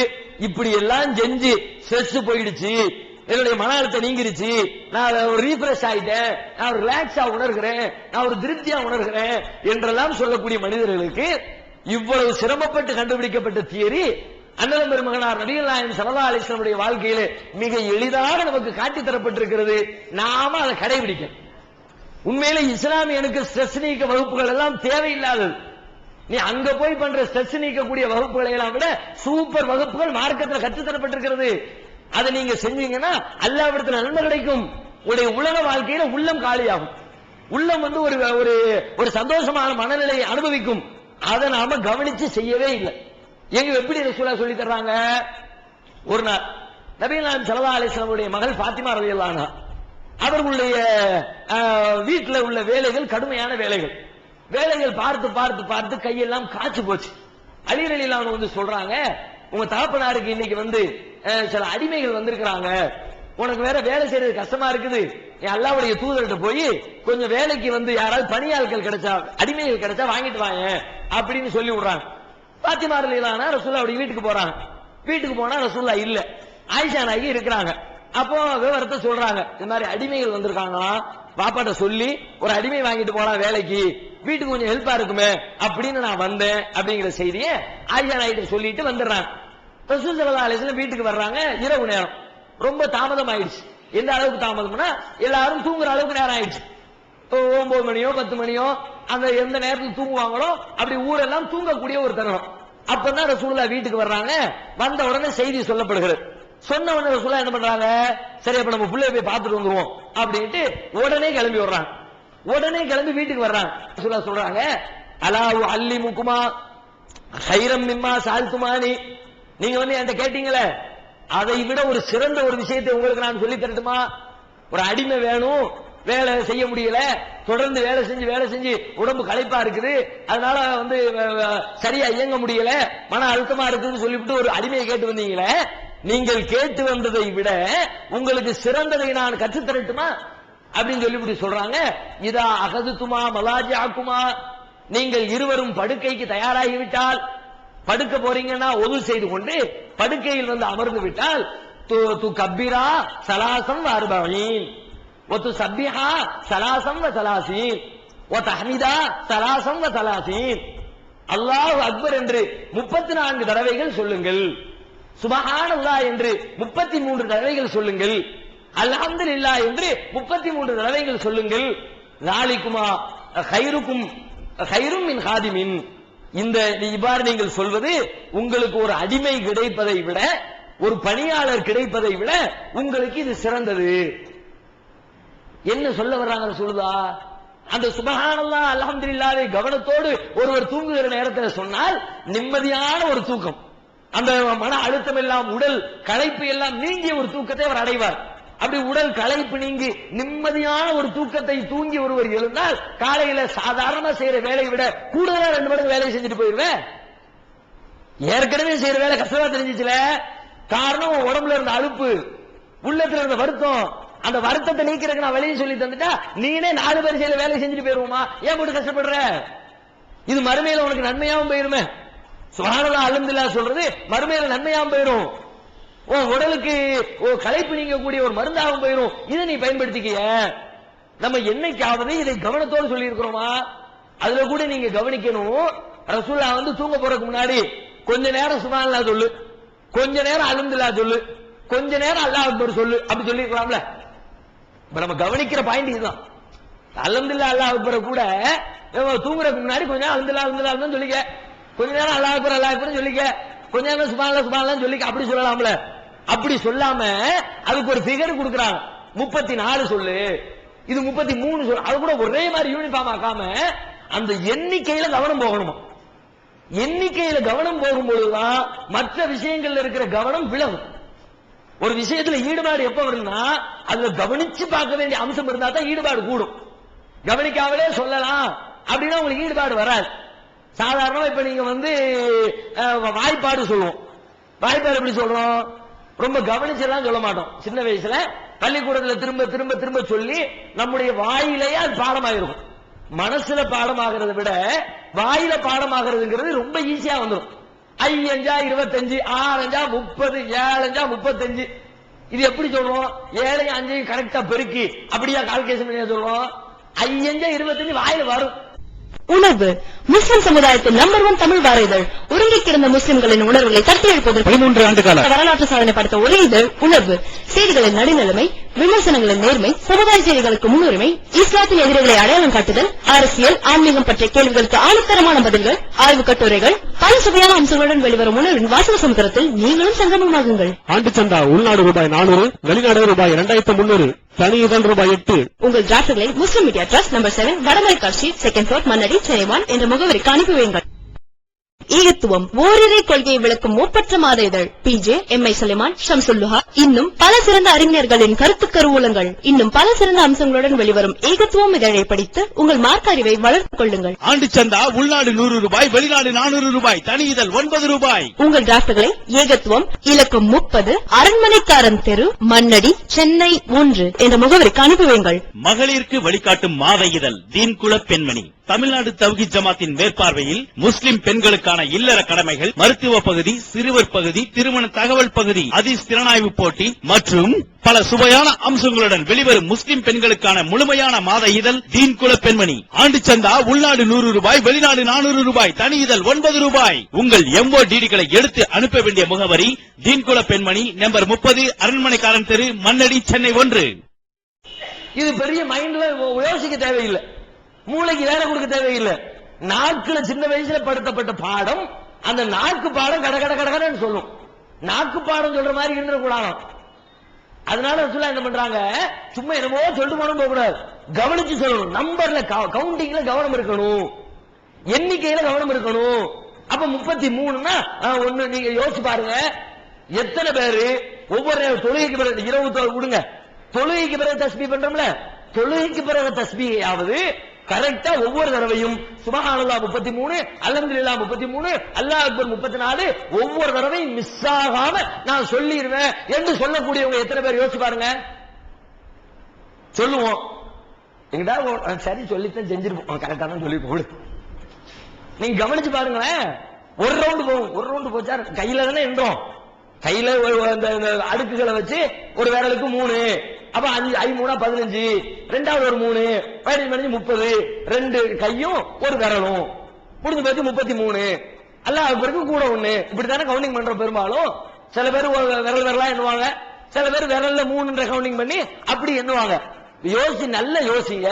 ஒவ்வொரு தடவை தொழுகைக்கு பிறகும் நான் தஸ்பீஹ் சொல்லுகிற பொழுது 34 கன்ஃபார்மா சொல்லத்தான் செஞ்சேன்னு சொல்லுங்க பாப்போம். பெரும்பாலானவங்க மைனஸ்ல தான் இருக்கும். அப்படி சொல்லுவோம், அப்படி மிஸ் ஆகும். இதுக்கு ஒரு மேட்டர் இல்லப்பா, விடு அல்லாஹ் துஆ செஞ்சு எஞ்சு போயிடும். அதுல இருக்கிற நன்மையை நீங்க உணர்ந்தீங்கன்னா அசால்ட்டா இருக்க மாட்டீங்க. உடைய உள்ளத்துக்கு புத்துணர்ச்சி, உடலுடைய களைப்பு நீங்குகிறது, மூளை ரீஃப்ரெஷ் ஆகிறது. அவ்வளவு பெரிய தத்துவத்தை ஒரு சின்ன காரியத்துக்குள்ள ரசூலுல்லாஹ் வச்சிருக்காங்க. அதனால தான் இன்னொரு விஷயத்தையும் தடுத்தாங்க.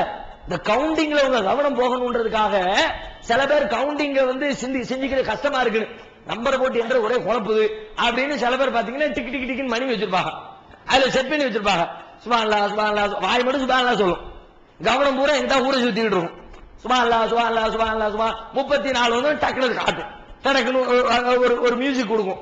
34 முடிஞ்சிருச்சு. அடுத்து சுப்ஹான் அல்ஹம்துலில்லாஹ் அல்ஹம்துலில்லாஹ் அல்லாஹ் 33 வந்தோட அது ஒரு டக்குனு ஒரு தடங்கள் ஏற்படும். முடிஞ்சிருச்சு. இவங்களுக்கு நம்பர்ல கவனம் போகாது, தஸ்பீஹ் பண்ணி வச்சிருப்பாங்க. தஸ்பீஹ் பண்ணி வச்சிருக்கவங்களுக்கு நம்பர் கவுண்டிங் வருமா? அதுல 33க்கு பதிலா ஒரு நாள் எடுத்து நீங்க ஒரு 10 சேர்த்து 43 சேர்த்து விடுங்க, எண்ணிக்கிட்டே இருப்பாங்க. ஒரு 53 சேர்த்து விடுங்க, இன்னும் இருக்கு போல இருக்கு, இன்னும் இருக்கு போல இருக்கு, இன்னும் இருக்கு போல இருக்கு. நம்பர்லாம் அவங்களுக்கு மேட்டரே இல்லை. ஏதோ அந்த இது உருளையா வரும், அங்கிட்ட எங்கிட்ட ஒண்ணு நீட்டிக்கிட்டு வேற மாதிரி ஒண்ணு கொடுத்துருப்பானா மேட்டர் முடிஞ்சிருச்சு. நம்ம சொல்ல வேண்டிய சுப்ஹானல்லாஹ் முடிஞ்சிருச்சு. அடுத்தது அல்ஹம்துலில்லாஹ் ஆரம்பிப்போம். நீங்க பண்ணி பாருங்களேன், உங்க வீடுகள்ல இது மாதிரி யாராவது பண்ணிக்கிட்டு இருந்தா அந்த நம்பரை குழப்பி வச்சு பாருங்க. அந்த செக் போஸ்ட் இருக்குல்ல, செக் போஸ்ட் மாதிரி ஒண்ணு நீட்டிக்கிட்டு வச்சிருப்பாங்க, உருண்டையா இருக்கும். அந்த 33க்கு அடுத்து ஒரு செக் போஸ்ட் இருக்கும். அந்த செக் போஸ்ட் வச்சுக்கு ஒரு 25 வச்சு பாருங்களேன், 25 முடிச்சுட்டு அடுத்த ஆன்லைனுக்கு போயிருவாங்க. காரணம் அவங்க நம்பர் எண்ணிக்கையில கவனிக்கிறது இல்ல. ரசூலுல்லாஹ் அதனால தான் சொன்னாங்க, ஒரு நாள் ரசூலுல்லாஹ்வுடைய சபையில ஒரு அம்மா இதே மாதிரி பேரிச்சம்பள கொட்டையெல்லாம் எண்ணிக்கிட்டே இருக்க முடியலன்னு சொல்லிவிட்டு 33 பேரிச்சம்பள கொட்டையை எடுத்து வச்சுக்கிட்டு ஒண்ணு ஒண்ணா எடுத்து போட வேண்டியது. காலி ஆயிட்டா 33 முடிஞ்சிருச்சு, சுபாலாம் முடிஞ்சிருச்சு, திரும்ப அங்க இருந்து இப்படி எழுதி போட வேண்டியது. அல்ஹம்துலில்லாஹ் காலி ஆயிட்டா 33 முடிஞ்சிருச்சு. ரசூலுல்லாஹ் தடுக்கிறாங்க. ஏன் இந்த வேலை? இந்த பேரிச்சம்பள கொட்டையில என்றது கல்ல வச்சு பொறுக்கி போடுறது அந்த ஜோலியெல்லாம் இந்த மார்க்கத்துல கிடையாது அப்படின்ட்டு கையாள என்ன சொல்லிவிட்டு சொல்றாங்க. இதை நீ அசால்ட்டா நினைச்சிடக் கூடாது. கையாள என்றது பெரிய மேட்ரு இல்ல, அப்படி இது எதுல என்னன்னா என்னப்பா எண்ணிக்கை தானப்பா வேணும் அப்படின்னு சில குறுக்கு புத்தி யோசிக்கும்ல, அதான் ரசூலுல்லாஹ் தடுத்து போட்டு சொல்றாங்க. நான் ஏன் தடுக்கிறேன் தெரியுமா? நீ கையாள என்னன்னா அது உனக்கு நாளை மறுமையிலே ஒளியாக வந்து இருக்கும். அதுல ஒரு பெரிய நன்மை இருக்குது. என்னடா நன்மைன்னு சைக்காலஜிக்காரன் யோசிச்சு பார்த்தா ரிசல்ட் சொல்லிவிட்டான். அது உன் மன அழுத்தத்துக்கு நன்மை, உன்னுடைய உடல் களைப்புக்கு நன்மை, மன கவலைக்கு நன்மை. அவ்வளவு பெரிய நன்மை, அற்புதமான இபாதத்துகள் வழியாக ரசூல் ஸல்லல்லாஹு அலைஹி வஸல்லம் காட்டி தந்திருக்கிறாங்களே, நாம செய்கிறோமா? கவனத்தோடு செய்கிறோமா? அதை கவனிச்சு செய்ய ஆரம்பிச்சோம்னா அப்படி ஸ்ட்ரெஸ் எல்லாம் ஒவ்வொரு நாளும் ரிலாக்ஸா ஃப்ரீயா. அடுத்தவங்க பார்க்கும்போது மூஞ்ச தூக்க மாட்டீங்க. மூஞ்ச தூக்கிட்டு நரசிம்மராவ் மாதிரி போற ஆட்கள்லாம் இருக்கிறீல்ல, என்ன காரணம்? இந்த அடுத்தவங்க பார்க்கும்போது ஏற்படுற அந்த அழுத்தம்லாம் நீங்கிரும். பொறாமை, டென்ஷன், கவலை, வருத்தம் அது எல்லாம் அப்படி போ. எதுக்கு வாழ்க்கை அப்படி சாதாரணமா எடுத்துக்குவோம் அப்படிங்கிற மனோநிலை உங்களுக்கு ஏற்படும். இது மாதிரி கவனத்தை மாத்தி மாத்தி பண்ணுனீங்கன்னா இது மாதிரி நிறைய விஷயங்கள் இபாதத்துகளாக சொல்லி தந்திருக்கிறாங்க. அந்த இபாதத்துகள் அது உள்ளுக்குள்ள போறதுக்கான அவகாசம் இல்லை என்றாலும் வேற விஷயங்களை இது இந்த ஒன்றை மட்டும் இதுல நம்ம புரிந்து கொண்டு தொழுகைக்கு பிறகு உள்ளதிலையும் தூங்கும் போது உள்ளதிலையும் கவனத்தோடு அதை செய்ய பழகும். மறுமையிலையும் நன்மையை பெற்று நாம கவலை நீங்கிய உலக வாழ்க்கையும் அனுபவிப்பதற்கான முயற்சிகளை மேற்கொள்ள வேண்டும். இது ஒரு அம்சம். இன்னொரு முக்கியமான இது போன்ற வழிமுறைகள் எல்லாவற்றையும் விட மிக மிக மார்க்கத்தில் அவசியமாக வலியுறுத்தப்படுகிற சொல்லப்படுகிற ஒரு பெரிய ஒரு காரியம் பிரார்த்தனை, துஆ இருக்குல்ல. அழுது அல்லாஹ்விடத்துல புலம்புறது, நம்முடைய மனக்கவலைகள், குமுறல்கள், இது எல்லாத்துக்கும் எவ்வளவு வழி இருக்குது. வழியெல்லாம் கடைபிடிக்கிறீங்க, ஆனாலும் சரி வரல. என்ன பண்றது? உங்களுடைய உள்ளத்துல இருக்கிற அந்த கவலைகள் நீங்கணும்னா அதை யார்கிட்டயாவது போய் கொட்டணும். உள்ளத்துல கவலைப்படக்கூடிய அம்சம் வந்துட்டுனா இன்னைக்கு மருத்துவர்கள் சொல்லுவாங்க, பெரிய இழப்பு ஏதாவது ஏற்பட்டுருச்சு, யாராவது வீட்டுல ரொம்ப பாசம் வச்சிருந்த ஒரு ஆள் இறந்து போயிட்டாங்க. வீட்டுல பொம்பளைங்க சில பேர் அழாம இருந்துருவாங்க. அழாம இருந்துட்டா பெரிய டேஞ்சர். பாசம் வைக்காத ஆள் மேல அழாம இருந்துட்டா பிரச்சனை இல்லை. யாரோ ஒரு ஆள் இறந்துட்டாரியா ஒரு உச்சி கொட்டிட்டு போய்கிட்டே இருக்கலாம், அது பெரிய மேட்டரே இல்லை. அதனால உங்களுக்கு ஒரு பெரிய மன அழுத்தம் வரப்போறது இல்லை. நீங்க ஆசையா வளர்த்த பிள்ளை, 4 பிள்ளைங்கள்ல இந்த பிள்ளை மாதிரி நீங்க யார் மேலையும் பாசம் வைக்கல, அப்படிப்பட்ட ஒரு பிள்ளை மரணித்து விட்டார் அப்படின்னா அது உண்மையில எந்த உள்ளத்தையும் பாதிக்கத்தான் செய்யும். நபிகள் நாயகத்தையும் பாதிச்சிருக்குல்ல. ரசூலுல்லாஹ் தம் பிள்ளைய கையில தூக்கி வச்சு அழுதாங்களா இல்லையா? தம் பேரனை கையில தூக்கி வச்சுட்டு அழுதாங்களா இல்லையா? கண்ணீர் பிடிச்சாங்களா இல்லையா?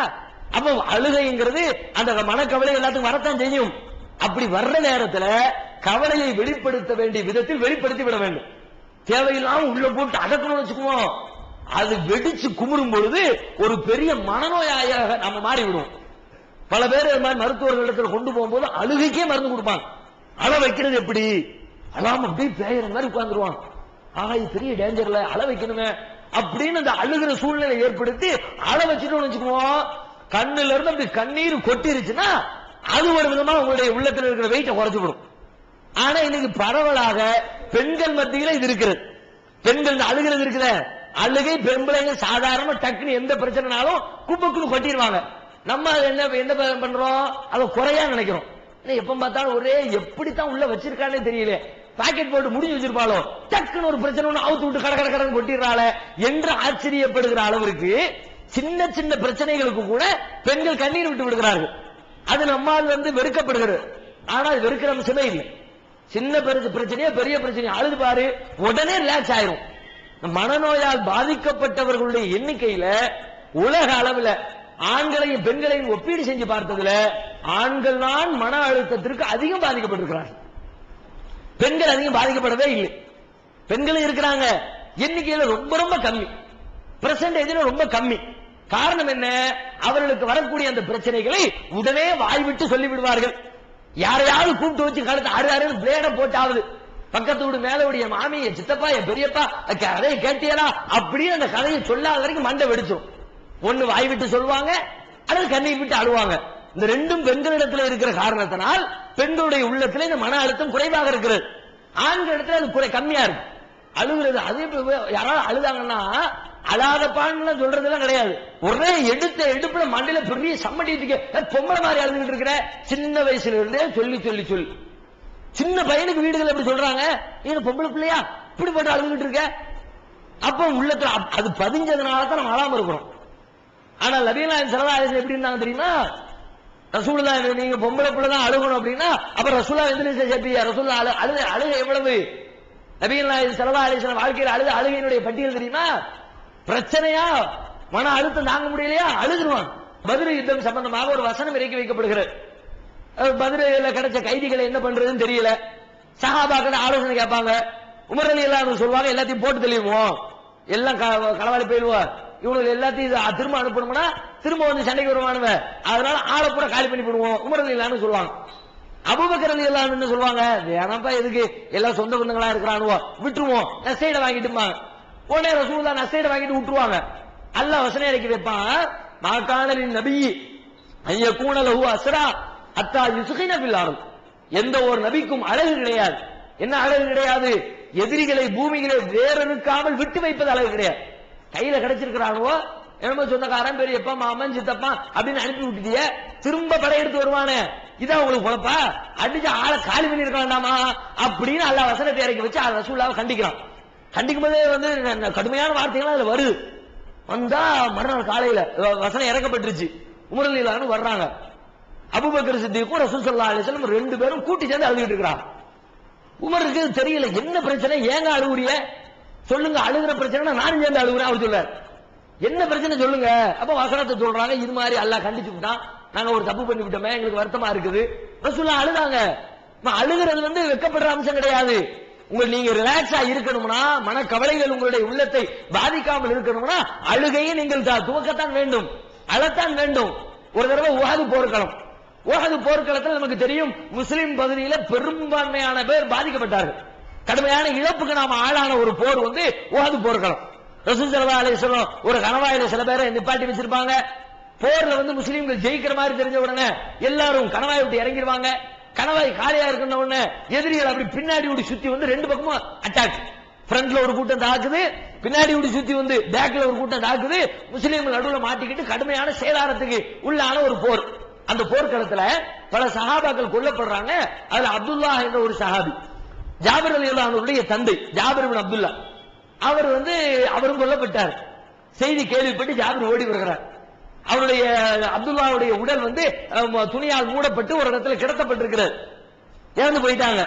தந்தை மீது ரொம்ப பாசம் வச்சிருந்தாரு. ஓடி வர்றாரு. வந்தவருக்கு தந்தையுடைய முகத்தை திறந்து பார்த்த உடனே தாங்க முடியல, அப்படியே குபீர்னு அழுகிறார். பொல பொல பொலவன கண்ணீர் கொட்டுகிறது. சஹாபாக்கள் ஓடி வந்து தடுக்கிறாங்க. இது அழாதப்பா அழாதப்பாங்கிறாங்க. ரசூலா கூப்பிட்டு சொல்றாங்க, லா என்ஹானி, தடுக்காதீர்கள், அவர் அழ விடுங்க, அழட்டும், அழுதாத்தான் பாரம் குறையும், அழட்டா அவரு. ஏன் அப்படி ரசூலா சொல்லணும்? அழணும், அழுகிறது மார்க்கத்தில் தேவை.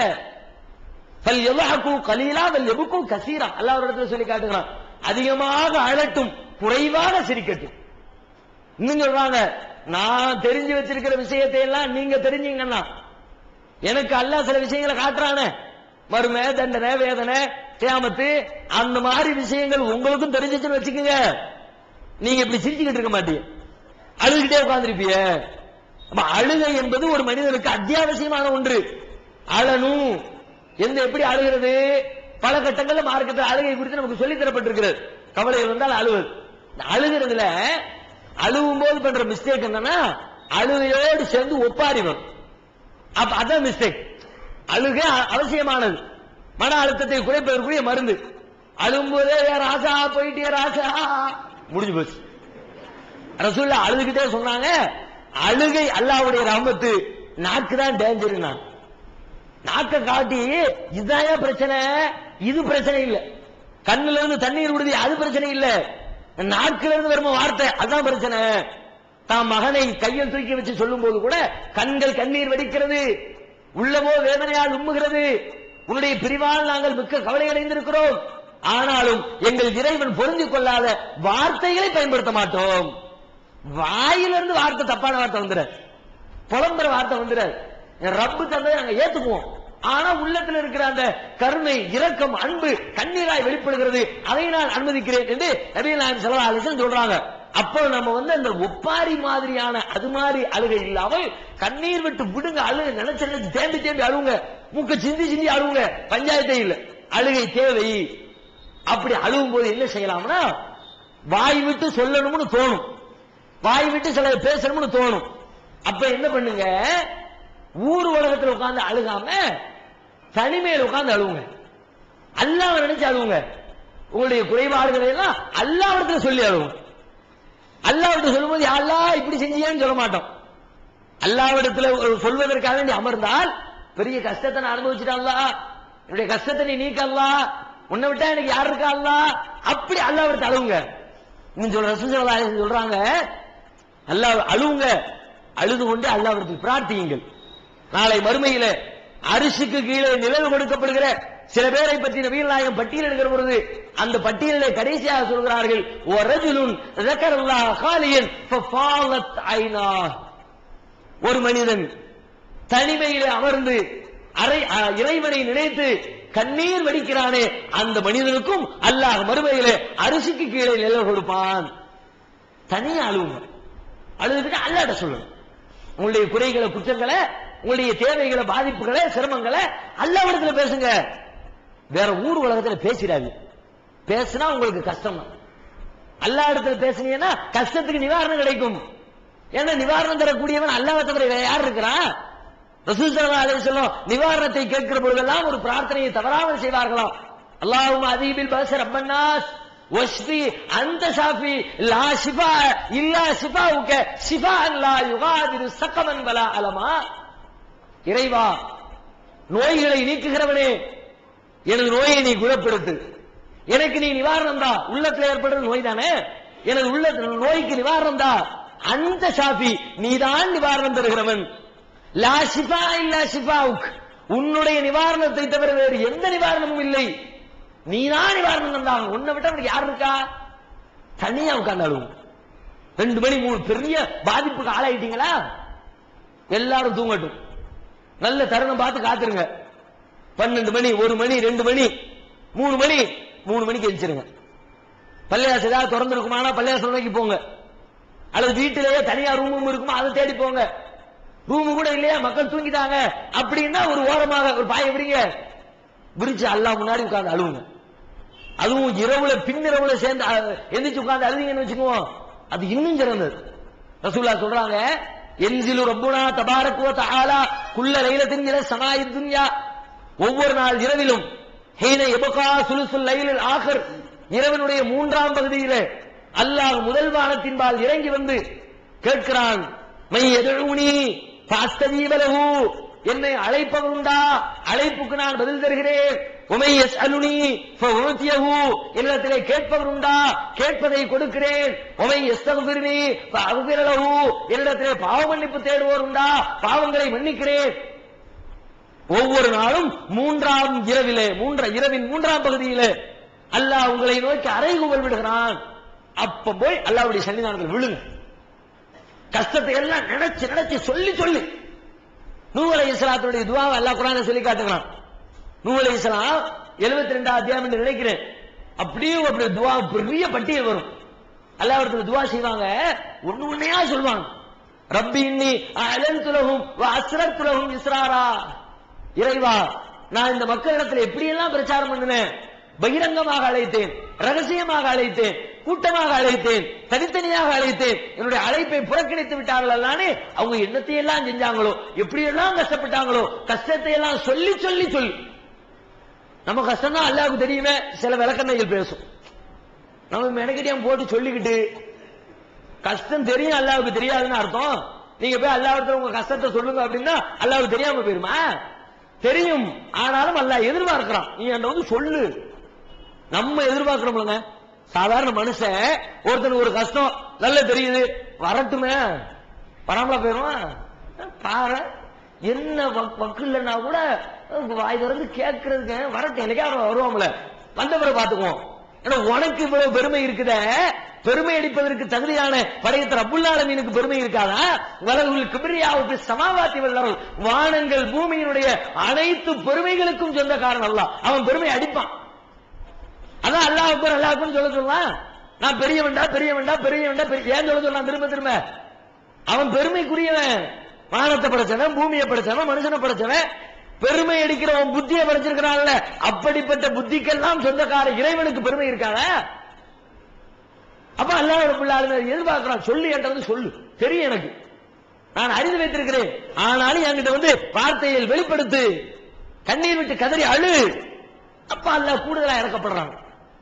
என் அடியா என்கிட்ட கெஞ்சினான் பாரு. அது எப்படி கெஞ்சணுமா? சும்மா சாதாரணமான துவா செய்யக்கூடாது. துவா செய்யறதுங்கிறது பல பேர் ரசூலுல்லாஹி ஒரு தடவை சொல்றாங்க, துவா செய்யும் போது அல்லாஹும்ம ரஹம்னி இன் ஷி'த, அல்லாஹும்ம அக்ஃபிர்லி இன் ஷி'த. யா அல்லாஹ், நீ நாடுனா எனக்கு இரக்கம் காட்டு, நீ விரும்புனா என்ன மன்னிச்சிரு. ரசூலுல்லாஹி சொல்றாங்க, என்ன துவா, என்னடா அல்லாஹ்ட்ட கேக்குற? நீ விரும்புறா மன்னிப்பு வேண்டாம் உனக்கு? நீ விரும்புனா எனக்கு இரக்கம் காட்டு, நான் விரும்பலப்பான்ட்டான். ஒருத்தர் போய் கேட்கிற முறை என்ன? இவர்கிட்ட இருந்து பணத்தை கறக்கணும்னா அண்ணே உங்களை விட்டு ஆளே இல்லைன்னு சொல்லணும். மனுஷன் போய் கேட்டு பாப்போம், ஆனா ஒரு 10 ரூபா கொடுங்களேன். இல்லையப்பா பரவாயில்ல விடு, நீ இல்லாட்டி 1000 பேர் இருக்கான் அப்படின்னா போடா நியாயமா. ஒருத்தர் போய் கேட்கும் போது இந்த ராட்டி என்ன ஒன்று மட்டும் தான் சொத்து இருக்கா, காசு இருக்கா, ஊழல் ஒண்ணு காசு இல்லையா, போடா அப்படின்னா இனிமே வீட்டு வாசப்படி காலை மிதிக்க காலை தரிச்சுன்னு வந்துடும். அதே அந்த உள்டாவை போட்டு பாருங்க, நான் யார்கிட்ட போவேன், மதுரையில் எனக்கு யாருன்னு தெரியும், நானே ஊருக்கு ஒண்ட வந்தவன், பிழைக்க வந்தவன், எனக்கு தெரிஞ்ச ஆள் யாரு இருக்கிறா, நீங்கள விட்ட என்ன இவன் போட்டு, சரி நம்மளை விட்டு ஆள் இல்லைங்க அப்படி வச்சுக்க, மனசு வருது இல்ல? அப்ப மனுஷன் கேட்கும் போதே உங்களை விட்டு ஆள் இல்லைன்னு சொன்னா தான் கறக்க முடியுதுன்னா, படைச்ச ரப்புல் ஆலமீனை நிர்பந்திக்கிறதா வழி இருக்குதா? யாரெல்லாம் ஒன்ன விட்டா வழி இல்லைன்னு கதறணும். நல்லா வருதல் ஆதம் அலைஹிஸ்ஸலாம் கதறினாங்களே, ரப்பனா வலம்னா அன்ஃபுஸனா வ இல்லம் தக்ஃபிர் லனா வ தர்ஹம்னா லனகூனன்ன மினல் காசிரின். இறைவா, எங்களுக்கு நாங்களே அநியாயம் செய்து விட்டோம், எங்களை நீ மன்னிக்கவில்லை என்றால், நீ இரக்கம் காட்டவில்லை என்றால் நாங்கள் நஷ்டவாளிகளாகி விடுவோம். அல்லாஹ், உங்களை ஒன்ன விட்டா எங்களுக்கு யார் இருக்கிறா? நீதான் மன்னிச்சாகணும், நீதான் கிருபை செஞ்சாகணும், நீ செஞ்சுதான் ஆகணும், எனக்கு வேற வழி இல்ல. அப்படி கேட்கணுமா? அல்லாஹ்விடத்துல கேட்கும்போது இந்த ஆசிலேஷனே இருக்கக்கூடாது, தடுமாற்றமே இருக்கக்கூடாது. அல்லாஹ் தருவானா, மன்னிப்பானா, கவலை நீக்குவானா, பதட்டத்தை போக்குவானா? நீக்குவான். உதுல்லாஹ வ அன்தும் பிஹி மூகினூன். நீங்கள் அல்லாஹ்விடத்திலே பிரார்த்தனை செய்யுங்கள், உறுதியோடு பிரார்த்தனை செய்யுங்கள். என் ரப்பி எனக்கு தருவான், அவனை விட்டு அவனுக்கு யாரும் கிடையாது அப்படின்ற முழுமையான கான்பிடன்ட். அதுல என்ன குறைஞ்சு போயிட போகுது? நம்ம மனதில் ஒரு நம்பிக்கையை வளர்த்துக் கொள்வதில் என்ன நமக்கு அதனால இழப்பா? காசு படுத்தியா கொடுக்க போறோம்? ஒண்ணும் இல்லையே. கேட்கும் போது ஒரு நம்பிக்கையோட முழுமையான சிந்தனையோடு கேட்கிறோம், என் ரப்பு தருவான், அவனை விட்டு ஆள் இல்லை தர்றதுக்கு. இது ஒரு பெரிய வேலையும் இல்லை, கஷ்டமும் இல்லை, உள்ளத்திலே ஒரு சிந்தனை மாற்றம், அவ்வளவுதான். அப்படி என்ன நம்பிக்கையோடு கேட்டு அல்லாஹ் கொடுப்பான். அல்லாஹ்தான் எல்லாம் நடத்துறான், அல்லாஹ்தான் எல்லாம் நடத்துறான், அல்லாஹ்தான் சொல்லிக்கிட்டே இருங்க, அது உங்களுடைய வாழ்க்கையில உள்ளத்துல பிரதிபலிக்கும் என்று நபிகள் நாயகம் ஸல்லல்லாஹு அலைஹி வஸல்லம் சொன்னாங்க. இந்த பண்பையும் நமது உள்ளத்திலே ஏந்தி கொண்டு கவலையற்ற வாழ்க்கையை நோக்கி நாம் பயணத்தை தொடர்வோம். தமிழ்நாடு தௌஹீத் ஜமாஅத்தின் ஆதரவற்றோர் இல்லம் இறைவனுக்கு செய்ய வேண்டிய கடமைகளுக்கு அடுத்தபடியாக பெற்றோரை பேணுவது பற்றி இஸ்லாம் அதிகமாக வலியுறுத்துகிறது. பெற்றோரை பேணாதவர்கள் மறுமையில் வெற்றி பெற முடியாது என்று இஸ்லாம் அறிவுறுத்துகிறது. ஆயினும் இஸ்லாத்தின் இந்த கட்டளையை சில முஸ்லிம்கள் அலட்சியம் செய்து பெற்றோரை வீட்டை விட்டு விரட்டுகின்றனர், பெற்றோரை பிச்சைக்காரர்களாக மாற்றுகின்றனர். இந்த அவல நிலைக்கு பரிகாரம் காணும் வகையில் முதியோர் ஆதரவு இல்லத்தை தமிழ்நாடு தௌஹீத் ஜமாஅத் நடத்துகிறது. தாயன்புடன் உணவு, உடை, மருத்துவம் உள்ளிட்ட 24 மணி நேரமும் செவிலியருடன் கூடிய பராமரிப்பு மற்றும் தனி ஆம்புலன்ஸ் வசதி, இவை அனைத்தும் முற்றிலும் இலவசமாக செய்து தரப்படுகிறது. அனாதைகளை அரவணைப்பவரும் நானும் சொர்க்கத்தில் இணைந்திருப்போம் என்ற நபிகள் நாயகம் ஸல்லல்லாஹு அலைஹி வஸல்லம் அவர்களின் அமுத மொழியை ஏற்று அனாதைகளை அரவணைக்கும் இல்லமும் தமிழ்நாடு தௌஹீத் ஜமாஅத் நடத்தி வருகிறது. இப்பணியை தொடர்ந்து செய்திட உங்கள் நன்கொடைகளையும் ஜகாத்தையும் தாராளமாக வாரி வழங்குமாறு கேட்டுக்கொள்கிறோம். உங்களது நன்கொடைகளை டிடியாகவோ செக்காகவோ மணி ஆர்டராகவோ அனுப்பலாம். டிடி அனுப்புபவர்கள் தமிழ்நாடு தௌஹீத் ஜமாத் வங்கி கணக்கு எண் 7882748227 இந்தியன் வங்கி மண்ணடி கிளை என்ற பெயரில் எடுத்து அனுப்ப வேண்டிய முகவரி தமிழ்நாடு தௌஹீத் ஜமாத் மாநில தலைமையகம் 30 அரண்மனைக்காரன் தெரு மண்ணடி சென்னை 1. போன் 044252152226. Allah